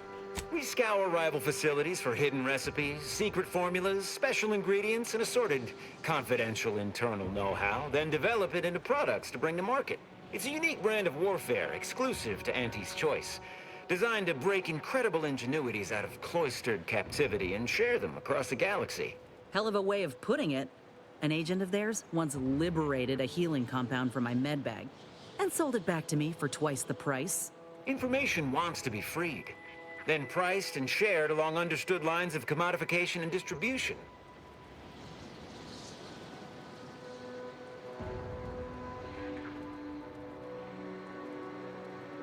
That seemingly unimposing edifice over there? Good luck with that. Lost a few peons in there. Place is full of deleterious traps devised by Order ingenuity.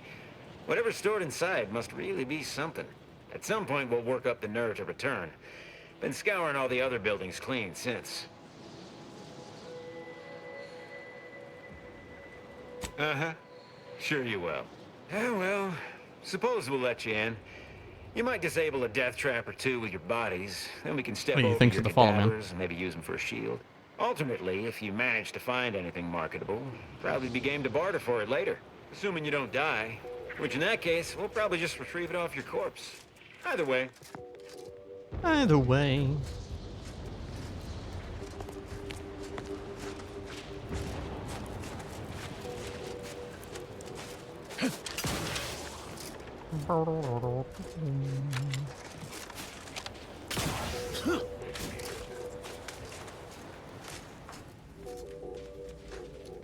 Oh, a customer. You have needs. I have purloined goods to upsell. Got a good supply of Auntie's Choice finest and some well-built Order items scavenged from this very facility. Looking's free. Rest costs extra. Alright. Ooh, we got a revolver. The biggest fan. Each time this weapon is fired, it gains plus 5% critical hit chance and plus 5 weak spot damage. This effect stacks and clears after a very short time. Ooh, okay.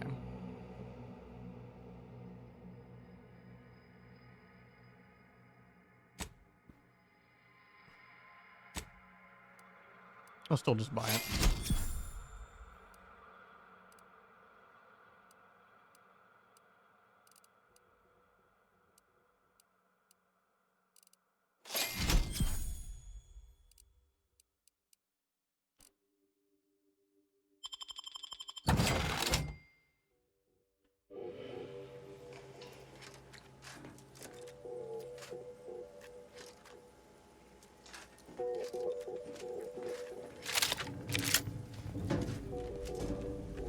Huh. Wouldn't be here to deliver news of my transfer going through, would you? No? Suppose we're still cut off then. What do you need? This I only heard about. A lot. All better. Anything else you need? Yup. And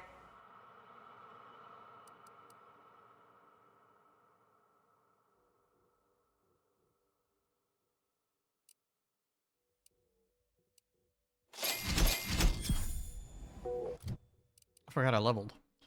What are we doing first? Lockpicking, hacking, engineering.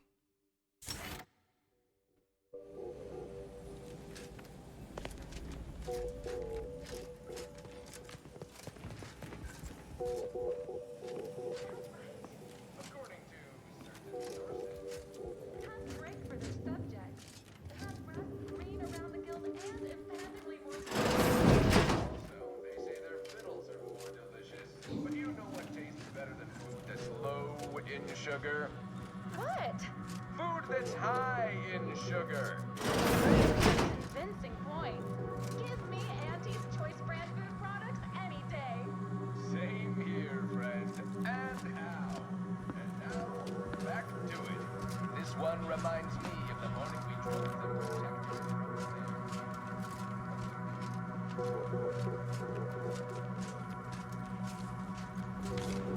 Doodle doodle doodle doo.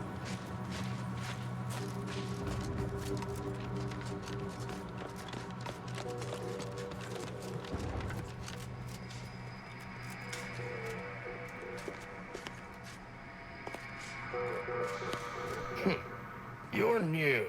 Don't seem like another one of these trade secret vultures either.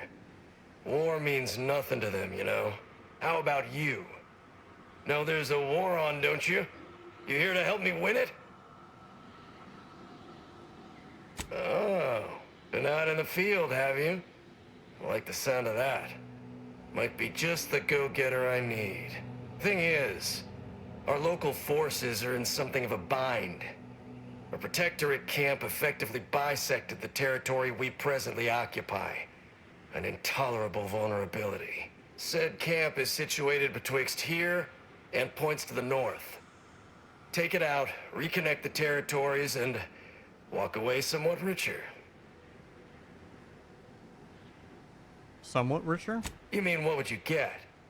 Some bits, equipment, improved good graces with Auntie's Choice, reasonable rate for the work involved. Excellent, excellent. If you're agreeable to other work, I have something light. Simple shakedown, really. Couldn't be easier. A Sub Rosa finagler operates out of the Port Authority building at the landing pad near Winter's Grasp. Sub Rosa works with both sides, understood. But I want to know what she's into with the Protectorate. Let's say I'm curious. Look forward to hearing what she knows.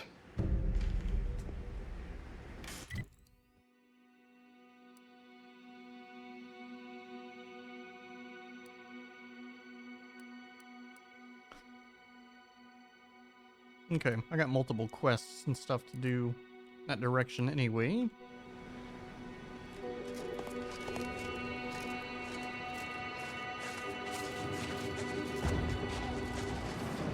That whole place is one big death trap. You want in? Be my guest. Oh, look who finally decided to appear. Anais, you're not supposed to be here. Events prove otherwise, don't they? While you were taking your time arriving, I found a way inside these corporate drones haven't discovered. I've grown rather adept at sneaking in and out of these so-called restricted areas unseen. Peeked around a little. They've conveniently posted signs where various types of dangerous research materials are stored away. Leave it to the Order to rigorously catalog everything. Burn down initiation is listed on the top floor. They destroy materials through immolation there. The research will be in reinforced containers, so enlisting the facility's own incineration measures would be prudent. I saw signs for heretical miscellany, time-wasting contrivances, detrimental cognitive enhancers, and prevaricated hypotheses, in addition to cataclysmic ends. Okay. Anais, stay here. Please. I expected such to be your attitude, but I'll have you know that I am not doubting your abilities. Quite the opposite. I need you to guard this entrance. Anyone appears, come running. Fine. Go. I uncovered a vent in that office. Standard order redundancy measure. Let's outpass the barrier over there. I'll hang back a moment while you depower that fence. Wriggling through vents is a young person's game after all. We'll stay here. You find a way to disable these fences.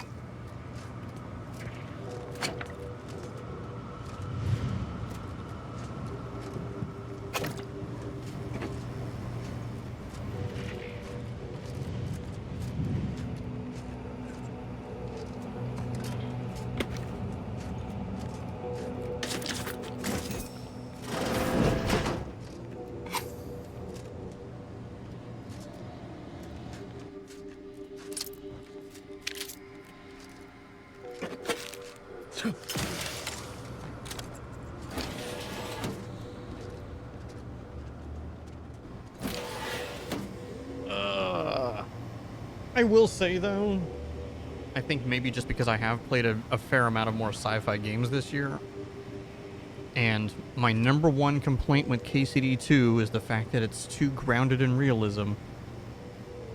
I do kind of want, like, a game just like this, but fantasy. And I've always said, like, KCD 2, if they just made that a fantasy game, or, like, they make a game, like, their next game or whatever is, like, a fantasy game, but very similar type of game, it could be the greatest game of all time.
Let's try this one.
Does not seem like a safe floor.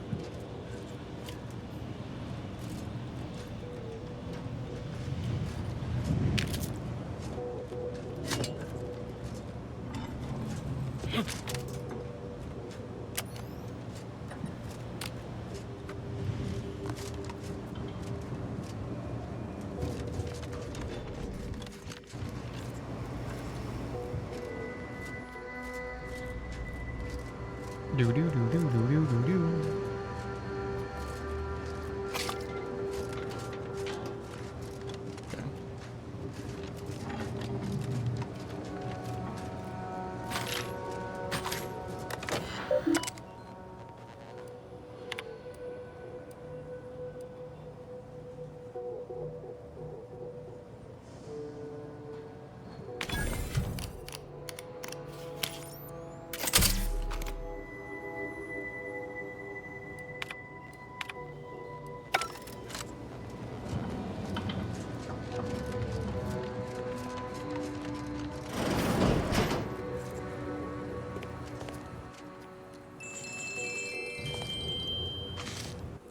Research studies prove that disengaging from complex tasks for a time to engage the mind in unrelated challenges has downstream beneficial effects for problem solving. Thus, our department attempted to design a series of stress-reducing educational challenges to facilitate these efforts. After some light early successes, we refined further and received results beyond our wildest intent. Soon, members of other departments were idling away in our offices for hours, absorbed with what soon became known as brain puzzlements. My personal productivity was quite adversely affected by the mather.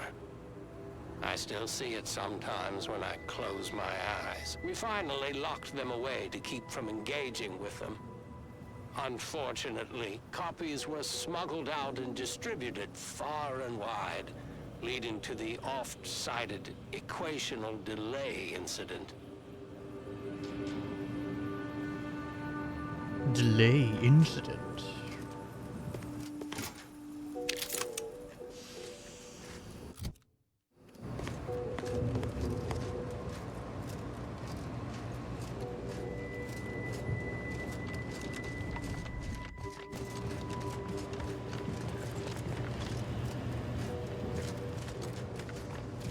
All right. Anyone appears, I'll just come running. Fine.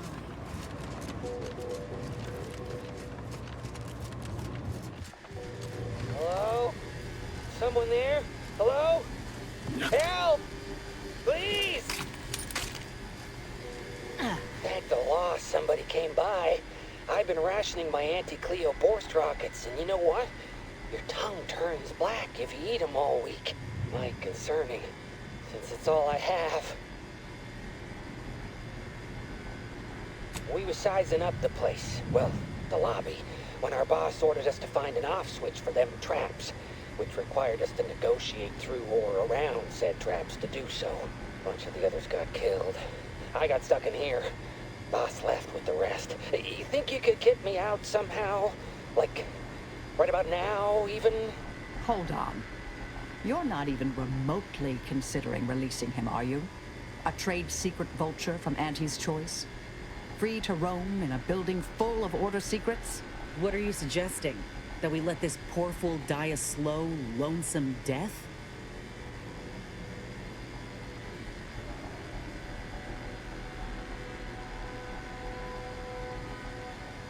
Granted, time-wasting contrivances is concerning only to those of us in the Order. But just one of those brain puzzlers put back the solving of the universal equation by months. I certainly wouldn't want Auntie's Choice obtaining research related to cataclysmal ends. Or monetizing prevaricated hypotheses, for that matter. At the end of the day, it's just an Auntie's Choice auxiliary dabbler. Hardly a cute little woolly cow or something.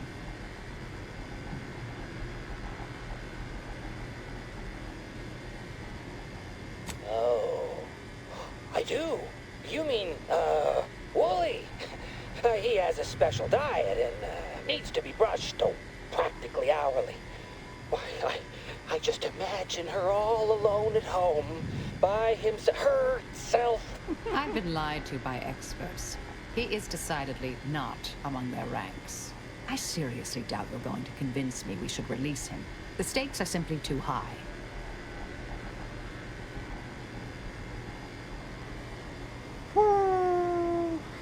Unfortunately, man, I know.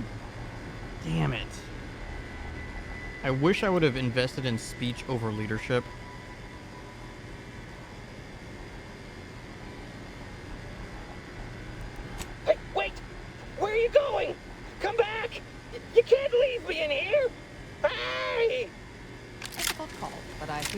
correct one.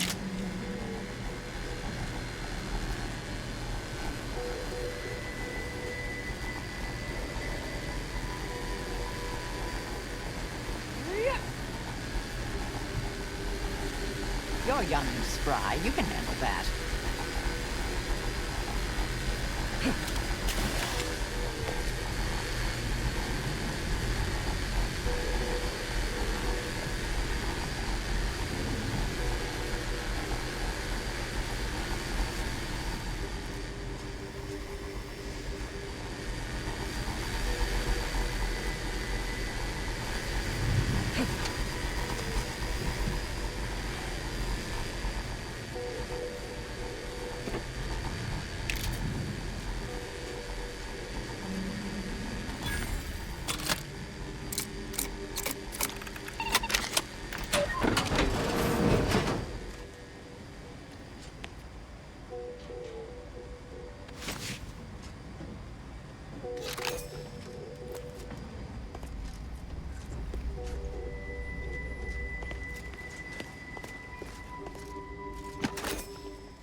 Can't believe you're just leaving me in here to die horribly.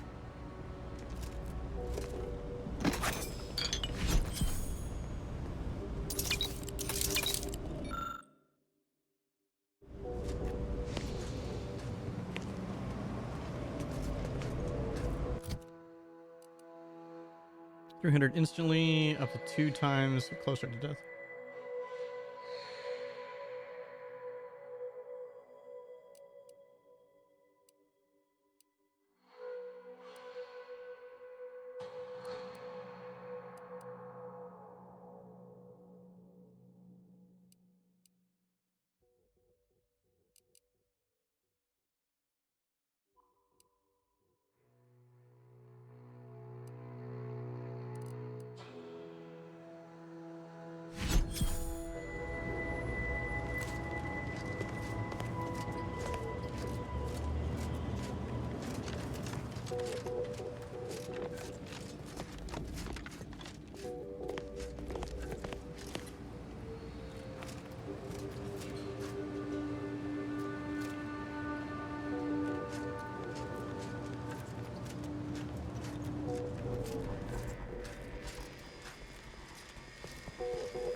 We'll stay here.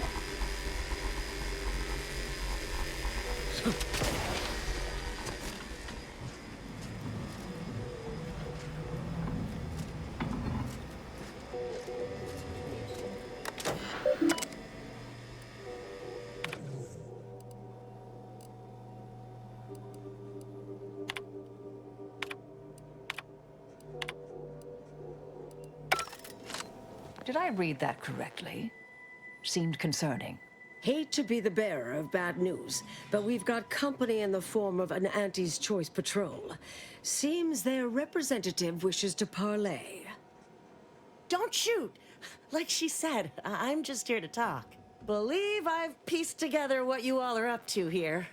And I am willing to offer a mutually beneficial arrangement. Mm-hmm. Spied the signs on the way up. Our team has a keen interest in much of the research stored here. But cataclysmic ends, which I presume you're here to destroy, don't like the sound of that at all. By all means, burn every last trace. But let us keep the rest, and you'd benefit as well. The idea of any Order research falling into Auntie's Choice hands is utterly abhorrent to me. I advise a rigorous refusal, as in no witnesses. I could hear that, you know. Hoping she's not your main negotiator here. Nothing elaborate. Bits. A bunch of them. Enough to buy yourself something nice. You're not seriously considering this, are you? These two-faced snake oil peddlers are incapable of making an honest deal. Oh, nothing particularly heinous. We may conceivably utilize some information in the possible formation of potential new products. No harm to you, or anyone.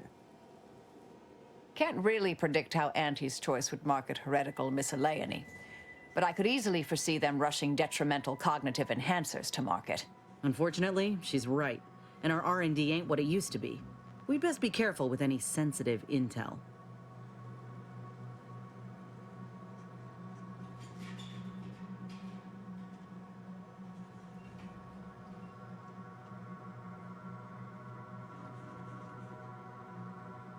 Understood.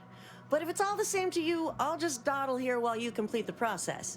You know, in case you decide to change your mind. I'll prep the burners and make sure we have no more visitors. Burners are lit. Control board is activated. Commence the burn down process.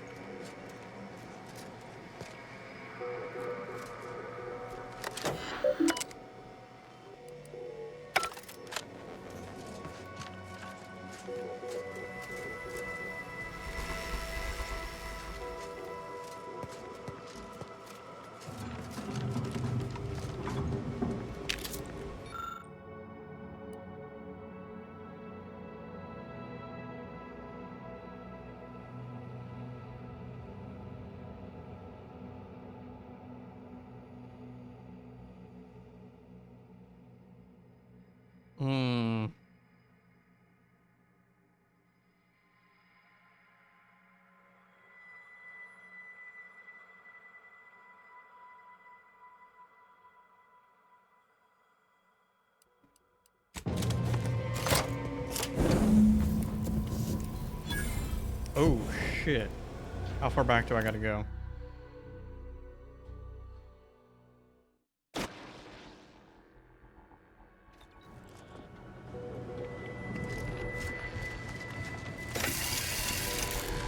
We'll stay here. Not too bad.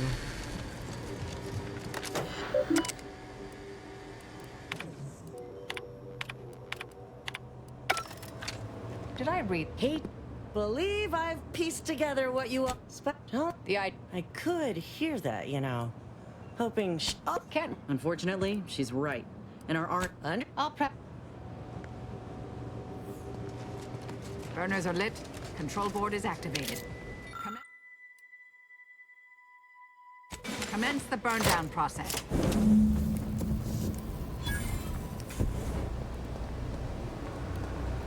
Well then, that seems sufficiently carbonized, cinderized.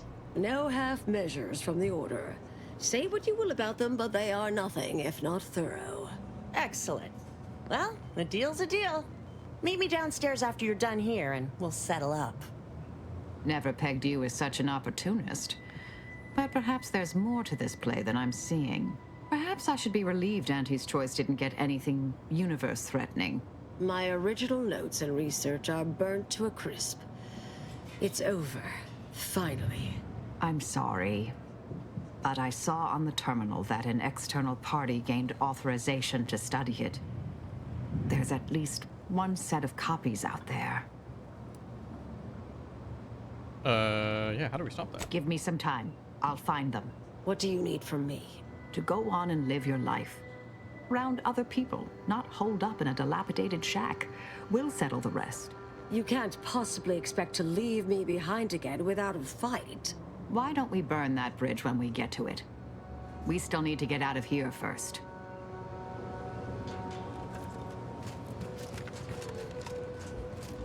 Who left this vent open?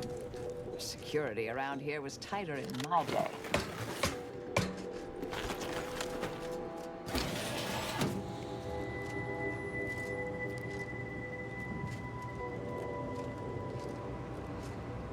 The hell? What's even the point of this?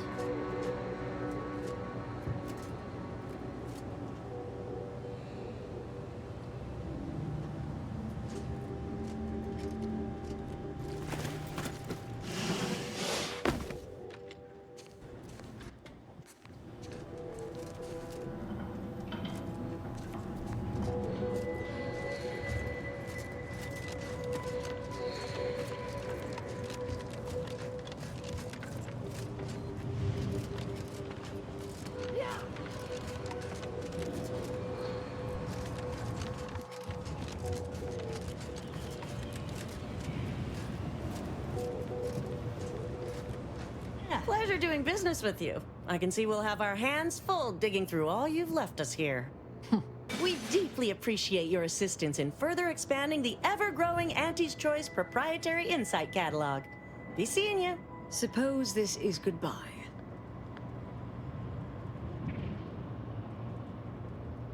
No. I recognize that look in Marisol's eyes. There's nothing for it. Been interesting to see you. Before I forget, I meant to give you this. Little something I made. So we're good? You and I. Everything... settled? Oh, I wouldn't go that far, but good as ever. Don't think I don't see what you're doing with all this, though. You've always been who you are, but you weren't you for decades. A new cause comes up and you take it on immediately. Because saving the universe is easier than confronting yourself. Whoever you are now, whoever you're going to be, just take care. Don't be a stranger. Goodbye, Anais. Okay. You alright? Thank you kindly. I think I am.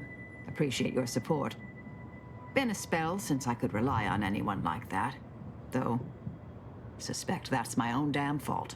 Ah, Anais snuck something by me again, didn't she?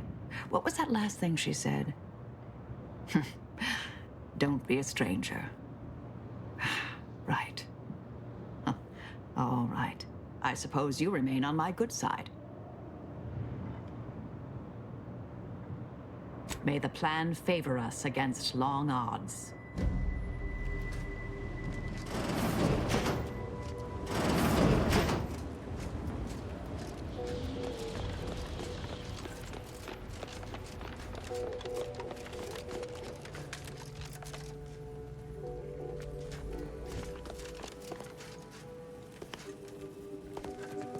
What am I hearing? I'm hearing something.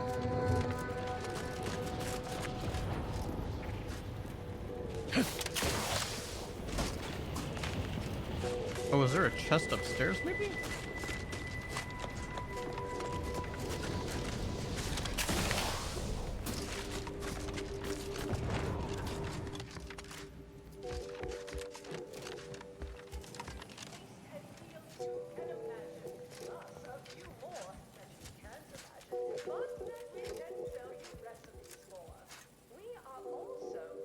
Oh, maybe it's that I'm hearing. Because anytime there's a chest, it always does make that weird, like, noise, but... You have needs. Just... Yeah, maybe it's the sign.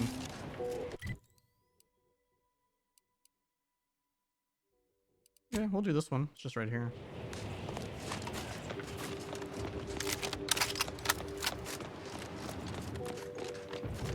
You carry on. I will. I will be carrying on, sir.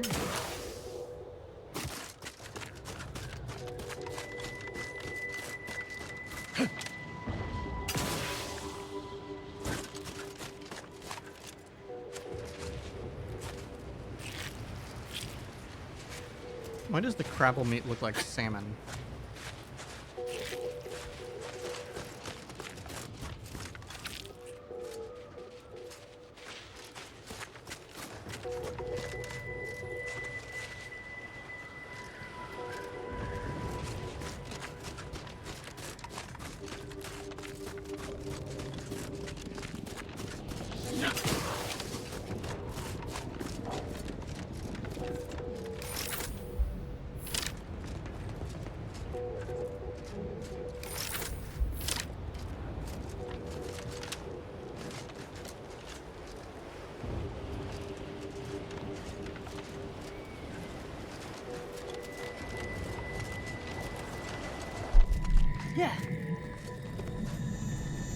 Yeah.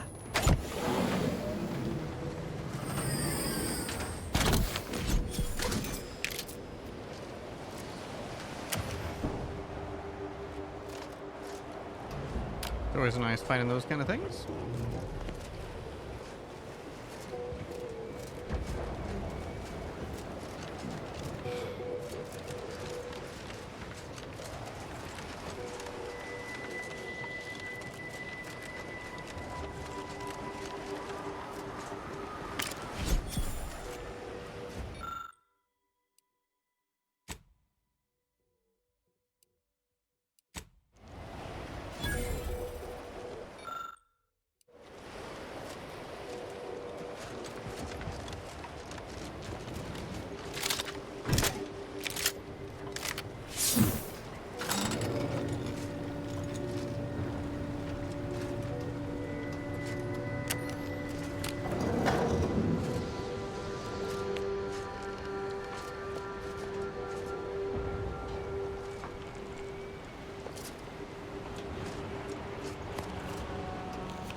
What? Can't somebody loiter about a protocol without someone casting assuming glances their way? I know a presumptive look when I see it.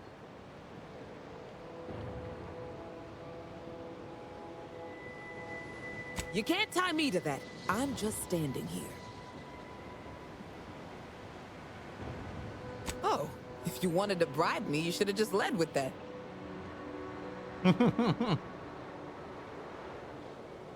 6 or 7 months ago, some Auntie's Choice clock puncher made a shipping error.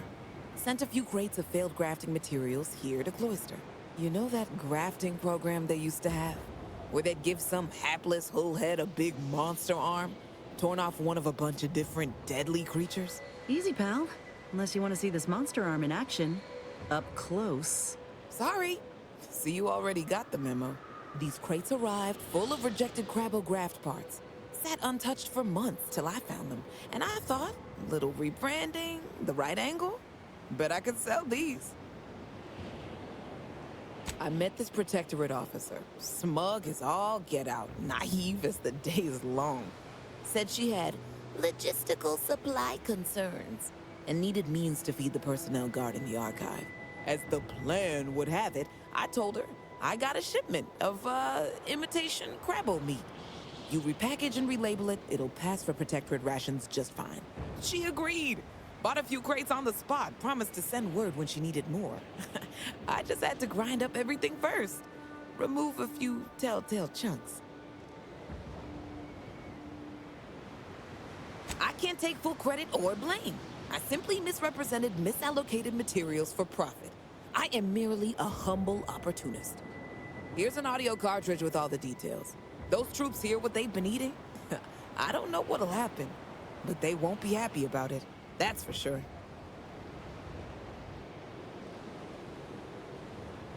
Don't mention it to anyone, especially not those damn snoops at Winter's Grasp.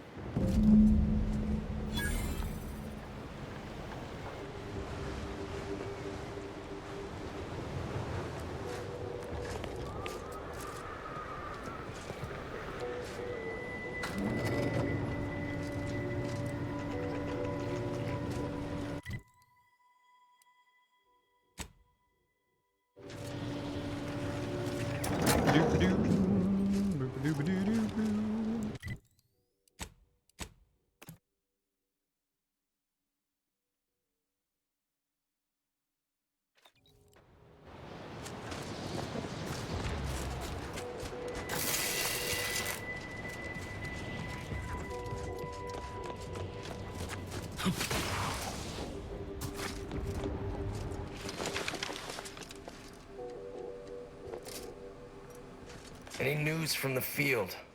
Any further progress? Learn anything useful?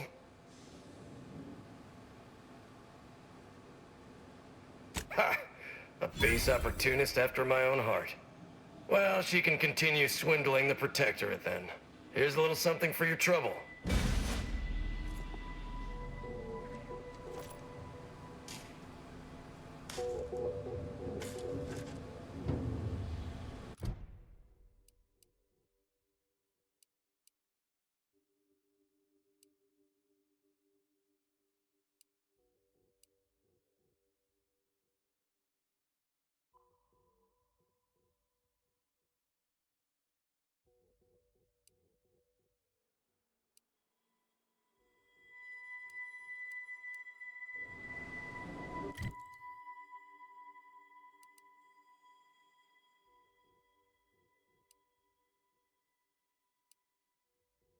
I guess we'll just run.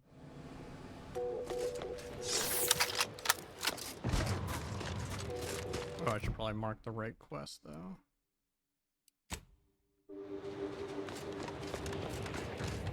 We'll clear out the protectorate camps. Do a little combat easy. Combeasy.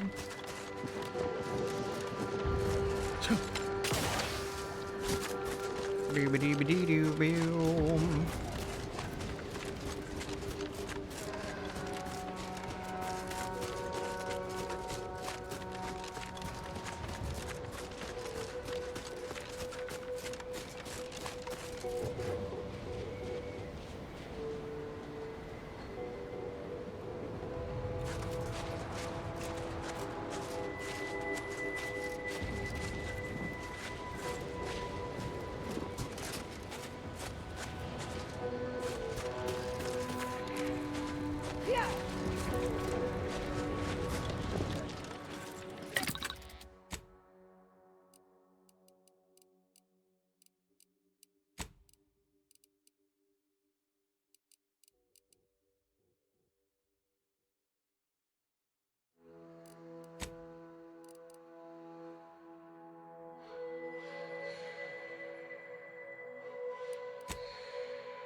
FOB at the bridge has been totally isolated from reinforcements. The Protector assaulted so quickly, we couldn't even begin to respond.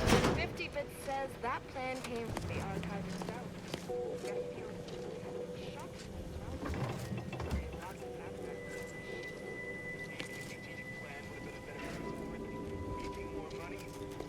Maybe we won by now. That's just crazy talk. We've been out here too long.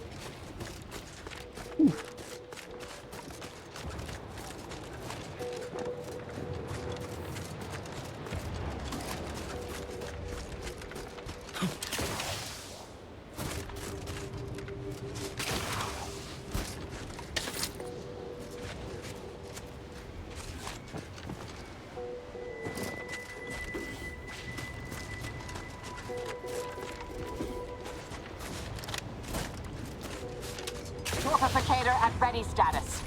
Oh shit. God damn it. I wasn't even paying attention.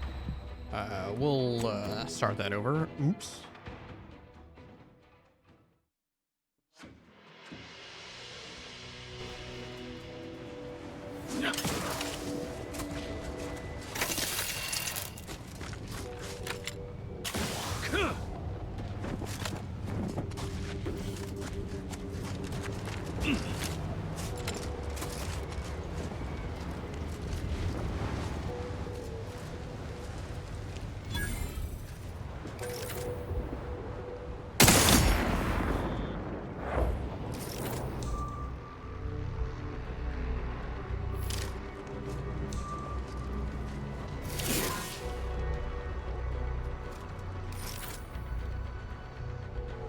Torpification.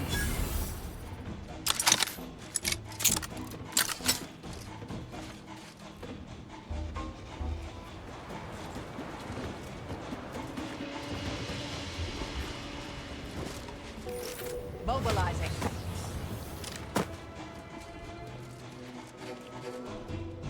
Target analyzed. Lay down fire.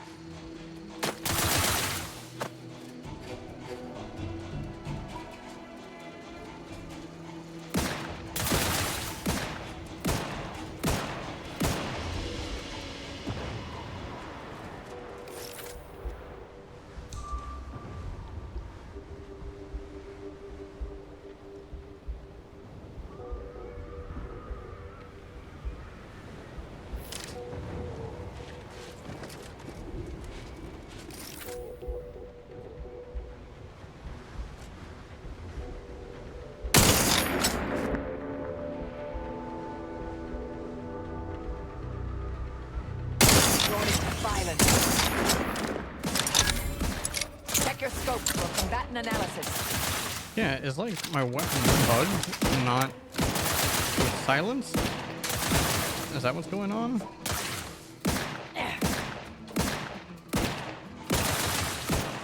Batten scan.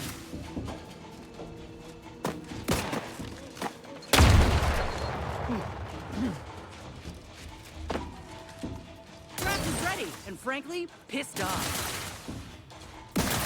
Adversary vulnerabilities identified.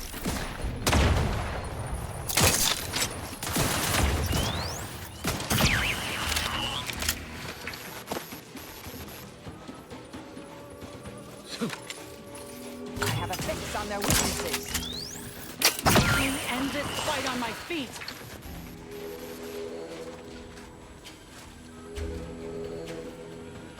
Physics? Back in business.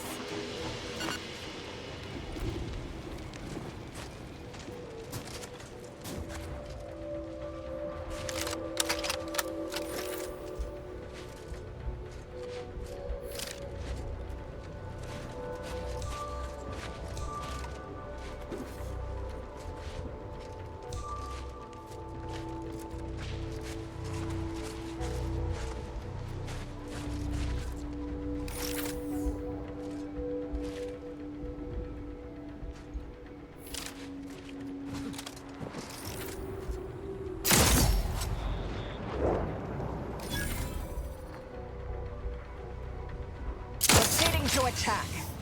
Target analyzed. Lay down fire.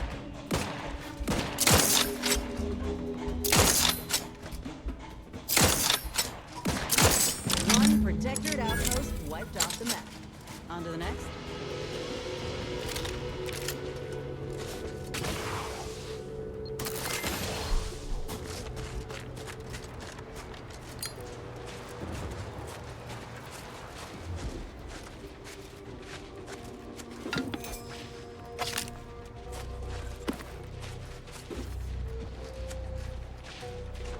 Not bad.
Quick once over.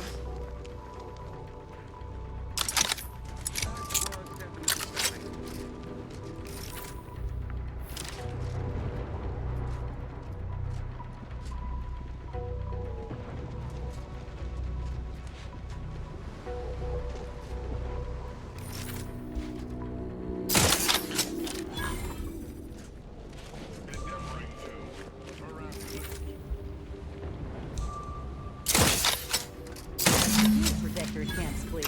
Let's put the last one down while we're at it.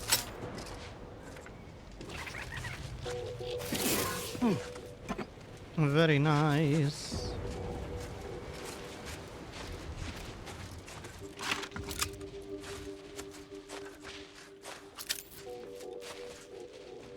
Yeah.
got company, Commander.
Investigating hostile intentions.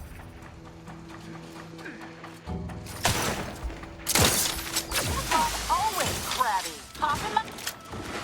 Bat and scan.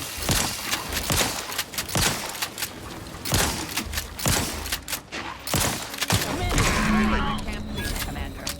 We could collect our reward now, if you care.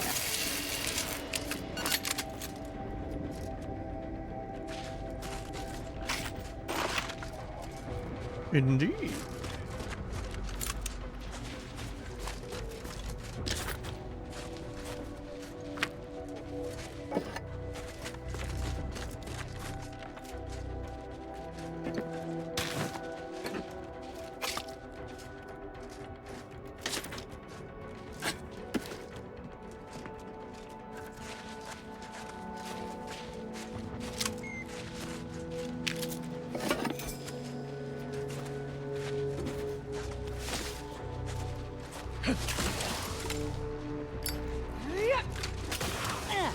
Shit. God damn it. I didn't think that was gonna still hit me. I need to do this one now.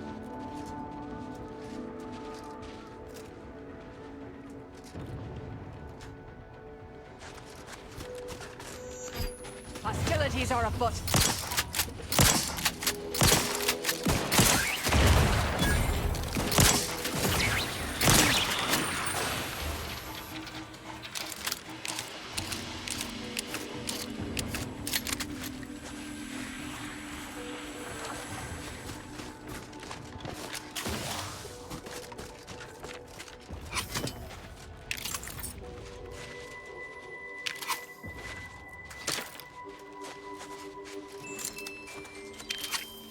Ring ding ding ding ding.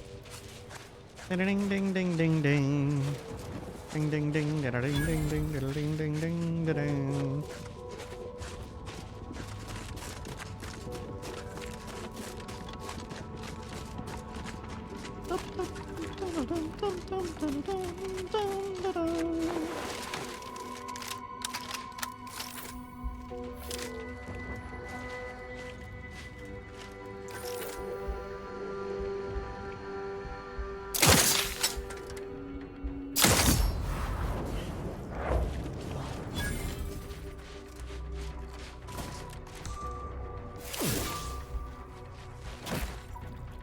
Ratcheting up my aggression.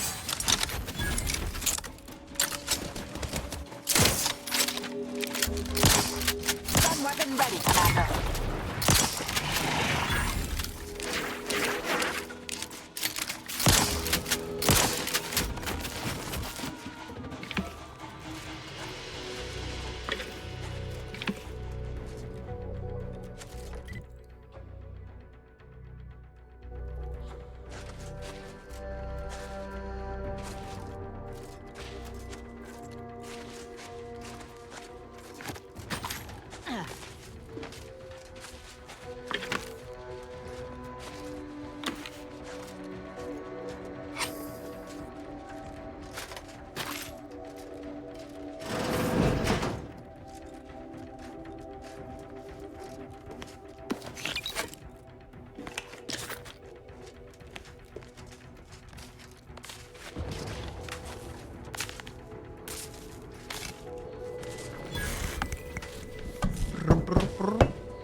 kind of want to play Expedition 33 again, dude. Play it on PlayStation. Woo!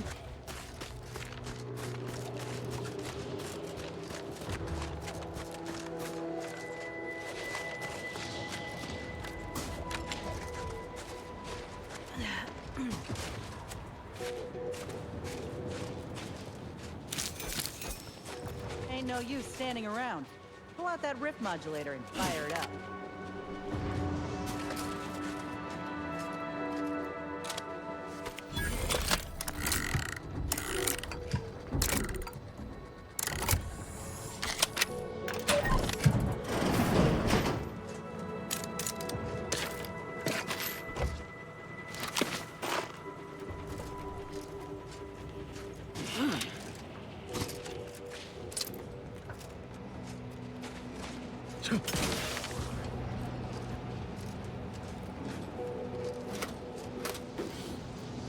I think if I had to complain about anything when it comes to the loot in this game, it would be that there's too much useless loot.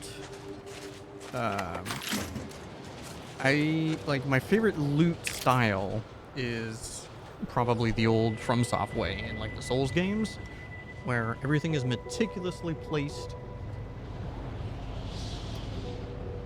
in locations. And yeah, sure, you can get, you know, rare RNG stuff just off of mobs that you kill.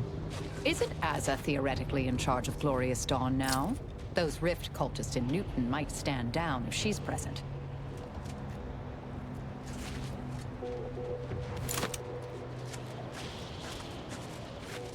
I'm actually gonna do that.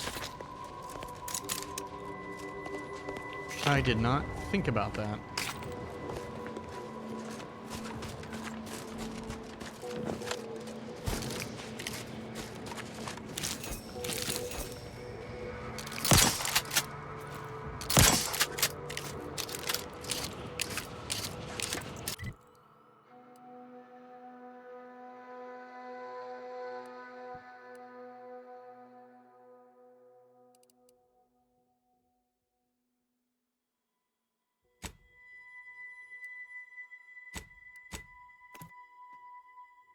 I already forgot what I was talking about.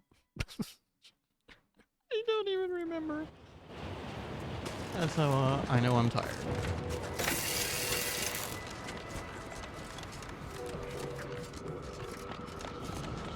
Oh, the loot thing. Like, I wish there was a lot more times where, like, I'm doing all these meticulous things to, like, get behind closed doors, secret passages of, like, gain access to things, and... Glad we could make a deal. Any news from the field? Any further progress? Well, excellent. Good show. I'll rest a bit easier tonight. Not as blissfully oblivious to our struggles as others here, mind you, but better. Anyhow, here's your reward. Pleasure doing business with you.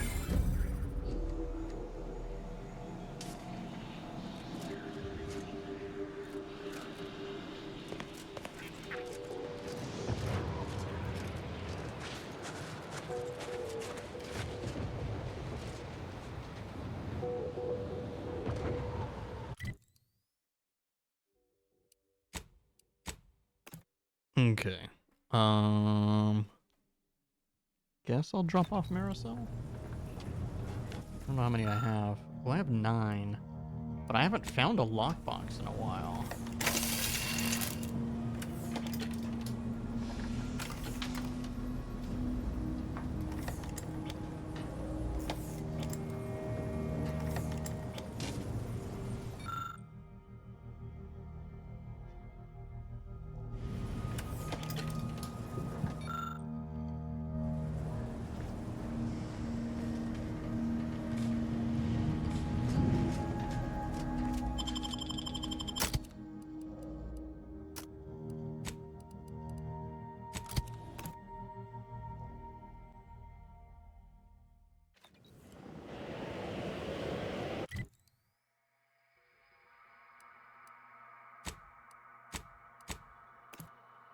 Our console.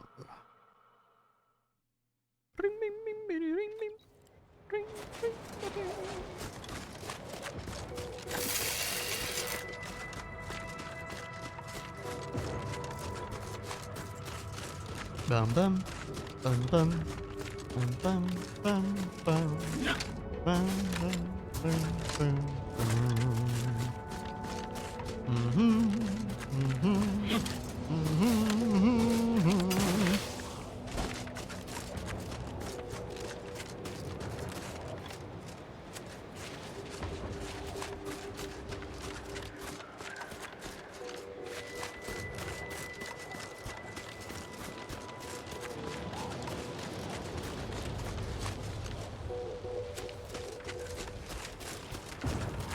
You there. You need to leave. This is a holy site, traitor. Those shunned by the dawn are not welcome. How dare you try to circumnavigate my authority?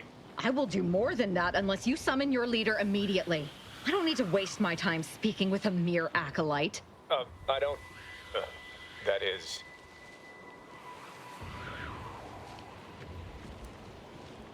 I can't. Hierarch Wolcott! You're needed over here. So, the power to manipulate rifts. That seems, let me just say I apologize if I've offended you in any way. Wolcott? Wolcott's your hierarch? Oh, shit. Well, look here. I never expected to see you again, Azahelia. Here to spread more deceptions like your broadcast.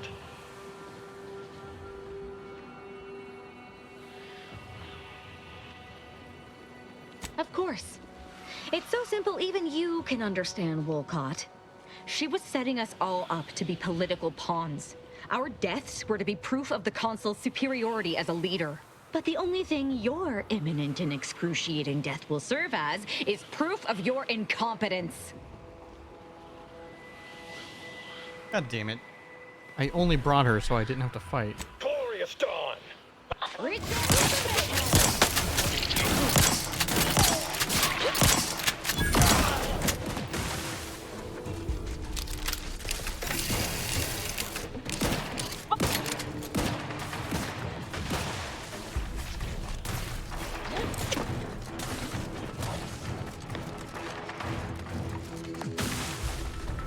Tingling. All charged. Enemy in evisceration range.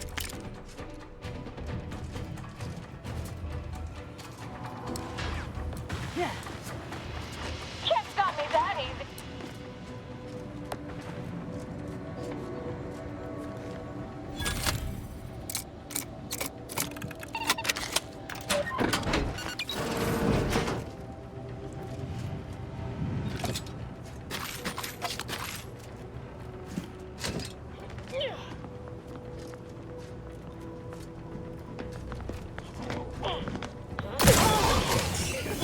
I'm about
case you're putting them?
Very interesting building.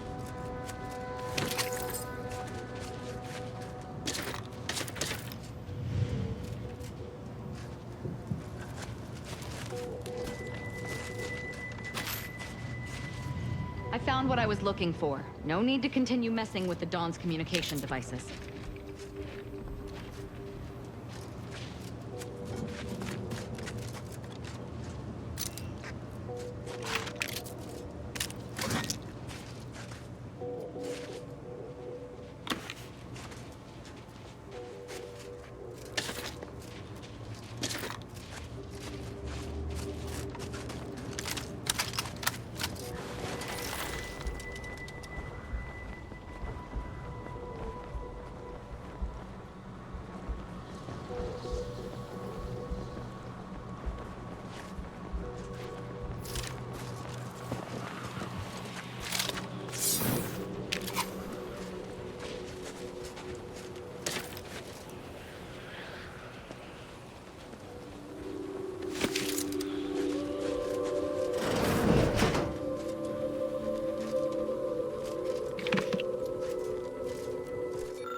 Loot all of the things.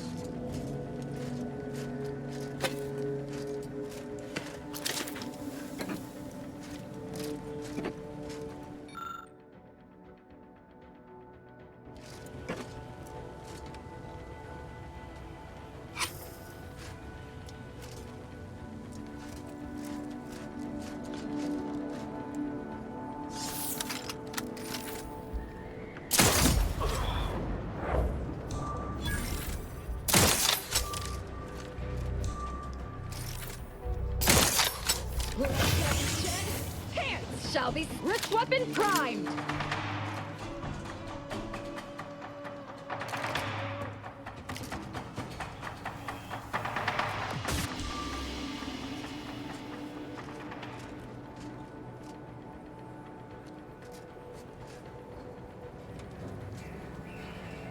Might have a problem.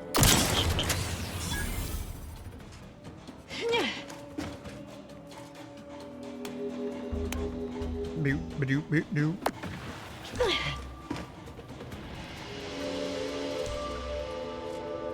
Don't worry about it.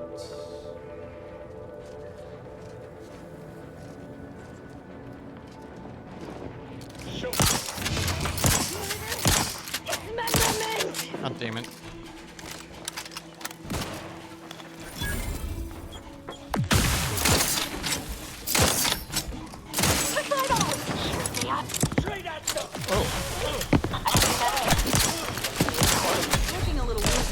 Commander.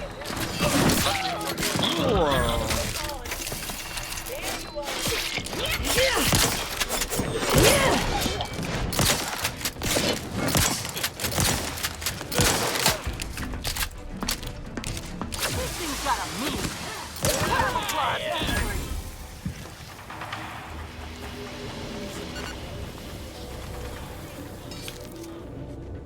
Okay, that was a little crazier than I thought.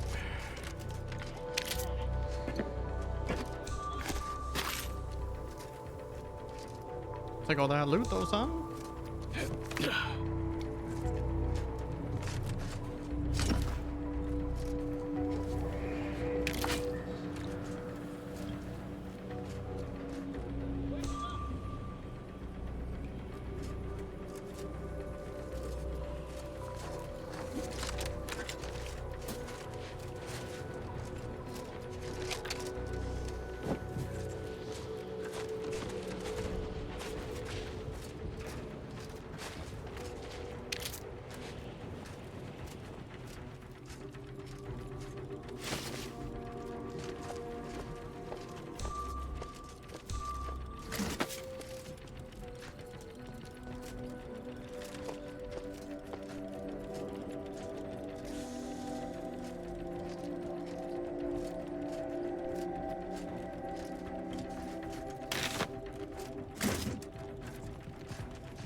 What in the fuck is happening to the glorious dawn? Level 30, I just gained 82,000 bits. The cash out is real. That's where I'm gonna go. Go. Always do the damage ones last. All right. What perks we looking at here?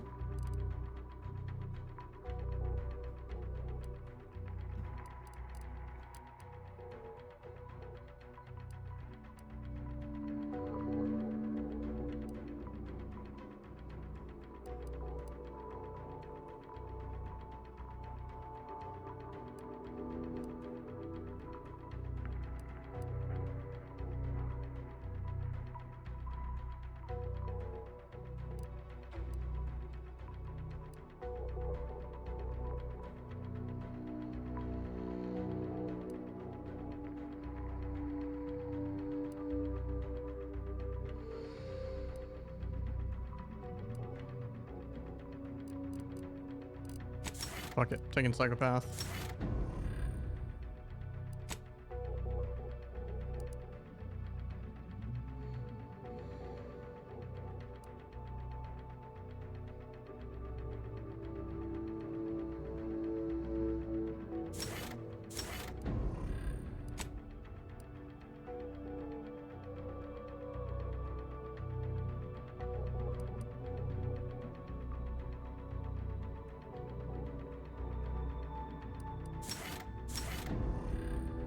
I just realized too, now that she's the leader, she doesn't have the mask on.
It's like I literally hear what sounds like crate.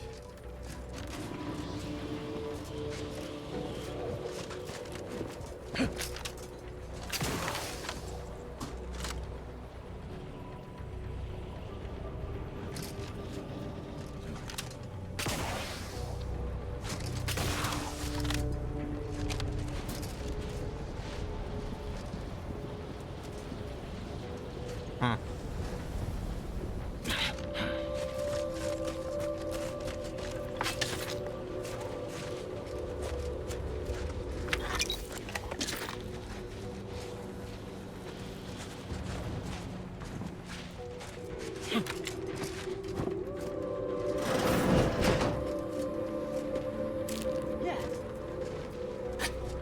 Salted chips.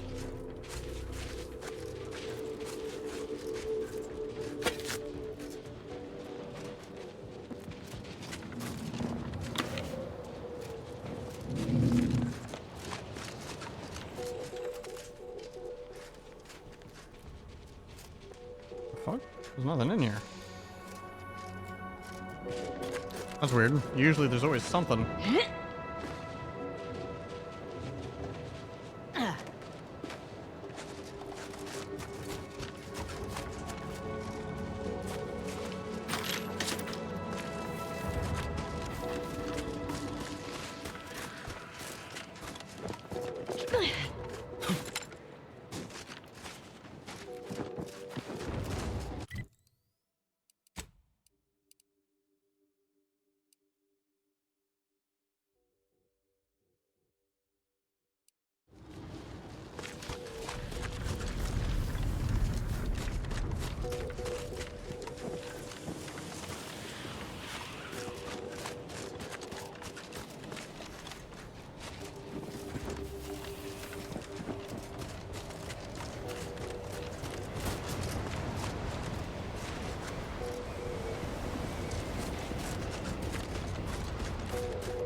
Crossed.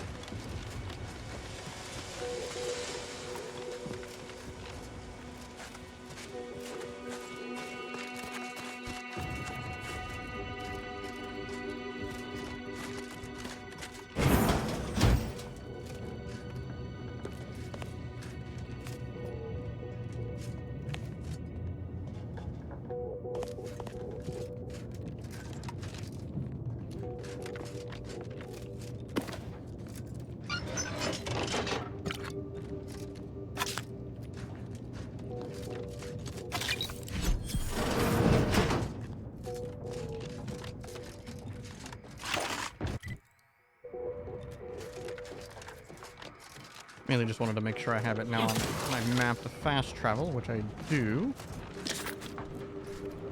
So I'm gonna go turn in the side stuff.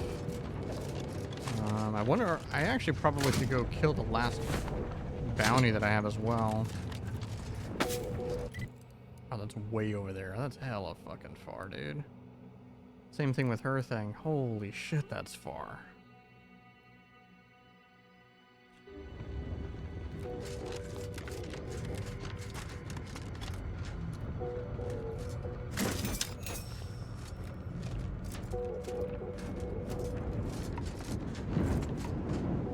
Ah, shit.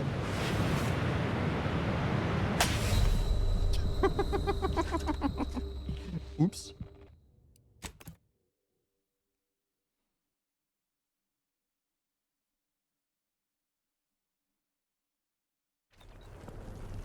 Oh, shit. I saved way before I entered anything.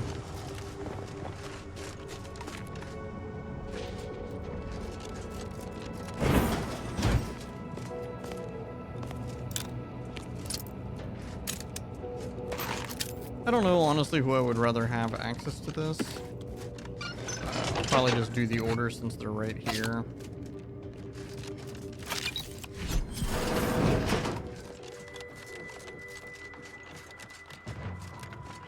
Honestly, not much stuff on the ground. It's all just crafting supplies.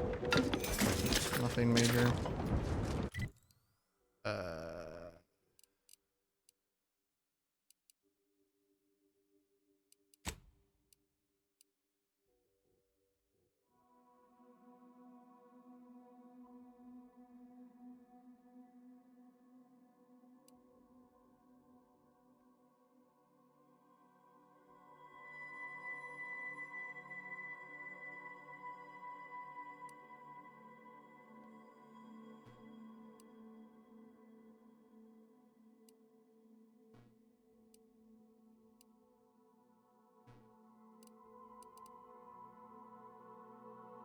I haven't found a single one of these.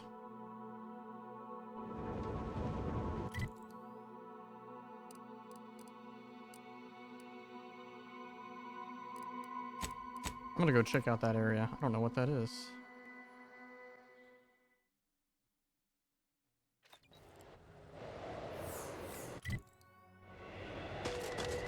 This is the Sub Rosa area. I want to see what some of these other stuff is.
Back in business.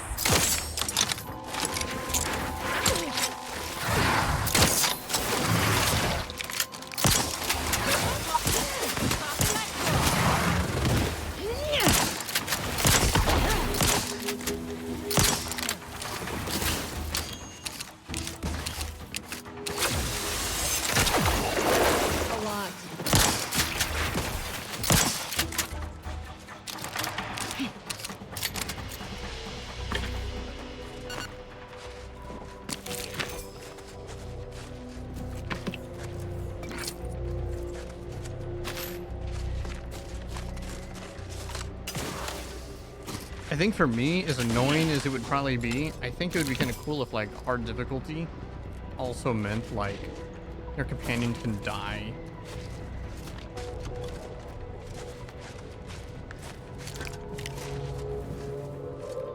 They didn't auto regen HP at full life, or once combat's over.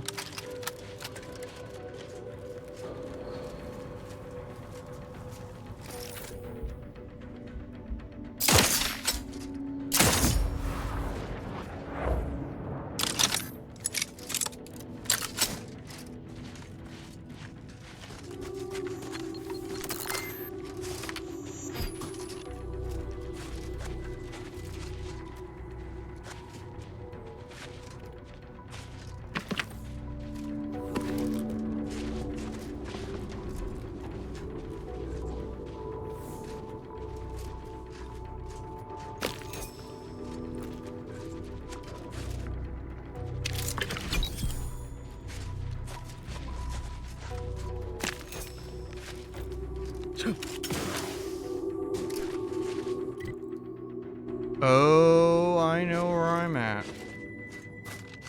I totally forgot I never actually finished going this way.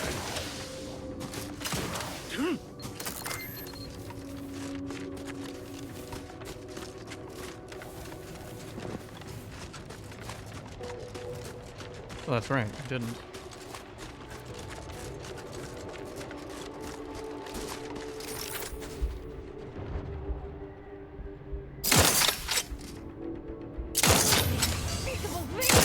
Bro, how am I missing everything?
That's a negative Ghost Rider.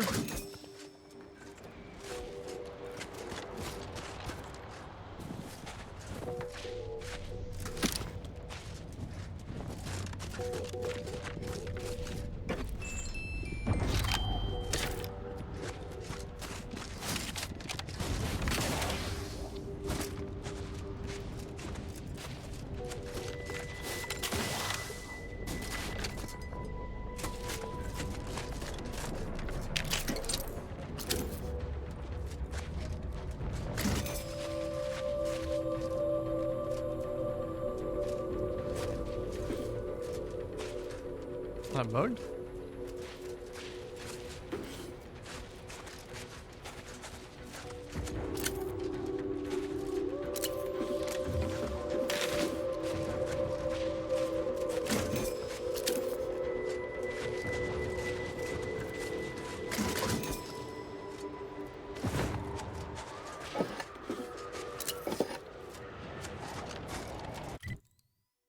Oh, I still haven't actually gone over here.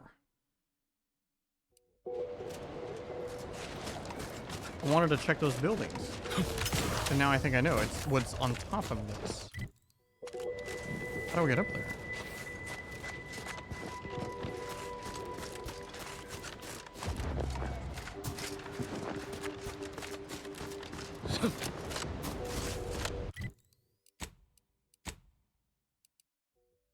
number in the set N2 that is not itself a product of two other numbers in the set N2. A simple definition. Elegant, even uplifting, almost ascendant, you could say, but not redundant. Side note, I am frequently asked, why isn't 1 a prime number since nothing's been divided other than itself? And the answer is simple, you silly lay person. Because with such an inclusion to the definition of a prime number, then nothing else would be a prime number.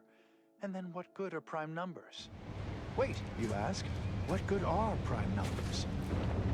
Why would we want to find and use prime numbers? There are all kinds of abstract number theory applications, and that should and would be sufficient reason to want them. But there are also, how should I say, practical applications, such as maintaining the security of bit cartridges. In fact, our archive uses primes for that reason and many more. The archive incorporates prime numbers restored on its ultra-efficient system of data bricks, as well as using prime numbers in the process of checking its memory stores for corruption, lest its calculations be tainted by such. But if you strive to become a numenistics researcher, there are several open questions in the area of prime number study. One such question is this: is every even member of the set N2 besides 2 a sum of 2 primes? It seems to be so. But no one has ever proven this conjecture. Similarly, are there an infinite number of prime pairs that differ by only 2 in their value? That seems unlikely, but we have been unable to find an upper limit. Perhaps you could discover one of these proofs and become the next senior tenured laureate of the Tertiary Adjunct School of Numenistics for the Order of the Ascendant. Such a lofty, and dare I say, elegant goal. Good disquisitions to you all, and good day. Is it weird that that sounds like Sam Riegel? I have to... And now, constructually compelling yet categorically veracious statements regarding products researched and designed to increase energy, efficiency, creativity, and focus. Confirm your hypotheses with Lemma Protein Snacks. Whether you are in between theorems or in between meals, Lemma has you covered. From the Order of the Ascendant. In times of peril, remind yourself, contentment is found by accepting your role in the grand plan. Understanding your place, knowing your course, removes all worry and doubt. The following song has been determined to facilitate abstract thinking and constructive rumination. The color of space, a chromospectral analysis. When asked about the average color of space, the famous stellar cartographer I'm literally looking up the Newton entire voice Otiscott cast right now. replied, with no hesitation, beige. To experienced lumen astronomers, his answer was the expected one. But I can already hear the obtuse listener bleating, with their faces contorted into a rictus of ignorance. Wouldn't the average color be black or white, or simply a shade of gray? No. No, it would not. The answer is rooted in the science of how hot objects absorb and emit light, which answers the ancillary mystery of why there are no green stars. To understand all of this, you must understand the basics of thermal divarication emission theory. The typical piece of non-heated matter absorbs most electromagnetic radiation that falls upon it, including light, infrared, and radio emissions. And the matter reflects only a small portion of that radiation. It does say Sam Riegel does voice. The visible part of that reflection is its color. However, most stellar objects generate far more radiation than they absorb, so they can be modeled as an idealized object, which is assumed to absorb 100% of all electromagnetic radiation and re-emit some based on its temperature and composition. Stellar composition determines what packets of light will be emitted, while stellar temperature determines the frequency of light, and hence what portion of the spectrum that light is in. Low temperature emission is infrared and not visible to us without proper interpretation, which I need not describe here. As the stellar body's temperature increases, its emitted light shifts up into visible light. I wonder if we can even get up there, if it's even possible. To orange, then yellow, then white. Even rare blue stars exist. These are the hottest stars, emitting mostly blue and invisible ultraviolet light. So why are there no green stars, you wonder? I would think the listeners could easily draw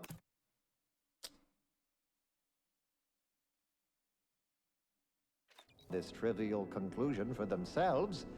But if I must, it's because any star emitting green light also emits bluish and/or reddish light too, resulting in a non-green star. There is no naturally occurring stellar composition that emits solely packets of green light. In fact, such a composition itself would constitute evidence. Enjoy your time in the garden. Interference. And no such evidence of any kind has ever been detected. Let's get back to Newton Odescard, the famous stellar cartographer. The methodology of the Odescard's chromospectral survey was straightforward. He All stock is certified field red. Please into grids, then marked each object in every grid. He ignored empty regions, as black would only dim the color and not change its fundamental hue. The light from every galaxy, star, nebula, and quasar was gathered and fed to the central tabulator for computation. The subsequent spectral analysis produced a final answer to within 0.5% of the predicted value. And that result was beige. No. In the cylindrical coordinate model of color space, the hue is 42 degrees, while the saturation is a mere 9%, and the value is a full 100%. In more novice terms, while the color tends towards white, the addition of a variety of reds and some blues results in a more beige tone. And there you have it. So go forth, neophytes. And as you study your lessons, stare at the nondescript walls of your library, classroom, or dormitory facility, and exult in the knowledge that beige is also the color of... Be the statistical exception to the natural state of entropy in the universe.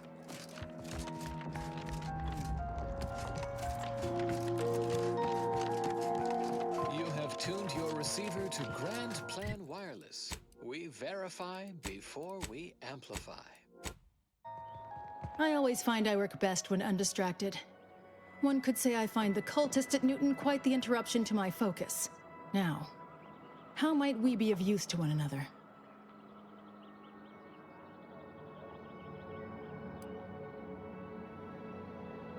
You should have seen the entrails fly. It was glorious. I shall allow myself a moment of relief. Moment passed. I'd hoped killing the cultists was its own reward. But you may also take this. You've proven yourself well, but we have recently experienced a pivotally important, unforeseen development. One I must meet directly. Can I count on you? One of the satellites comprising the Hyperion Web was struck by a wayward craft and crashed on Paradise Island. I need someone to recover an informational component from it. I hope your zeal is properly placed. The Protectorate soldiers guarding the crash site are unlikely to let you close, unless something else is made to arrest their attention. I cannot say how that might be accomplished, unfortunately. Some of our scholars find answers to their solutions at the CAF integration point. Perhaps you might do the same. Collect the data from the crashed site and return it here. May the odds prevail against your bloody demise.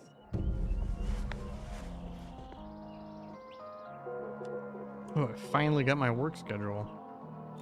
You know, I guess I am gonna go ahead and call it here. I think this is a good stopping point. Yeah. And again, I apologize for a shorter stream, even on my weekend. And I know yesterday was short as well. Yesterday had to get my car fixed, and then today spent, you know, a good amount of my evening, or I guess my afternoon, with some friends. And yeah. We'll put some time in sometime, you know, during the week. Let me look at my schedule. I believe I have a good amount of early shifts this week.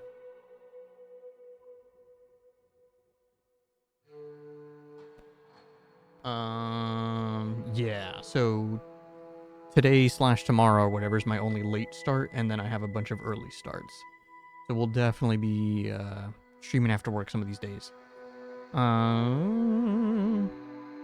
Probably checking out Where Winds Meet as well. But yeah, anyways, thanks for hanging out. See you guys later.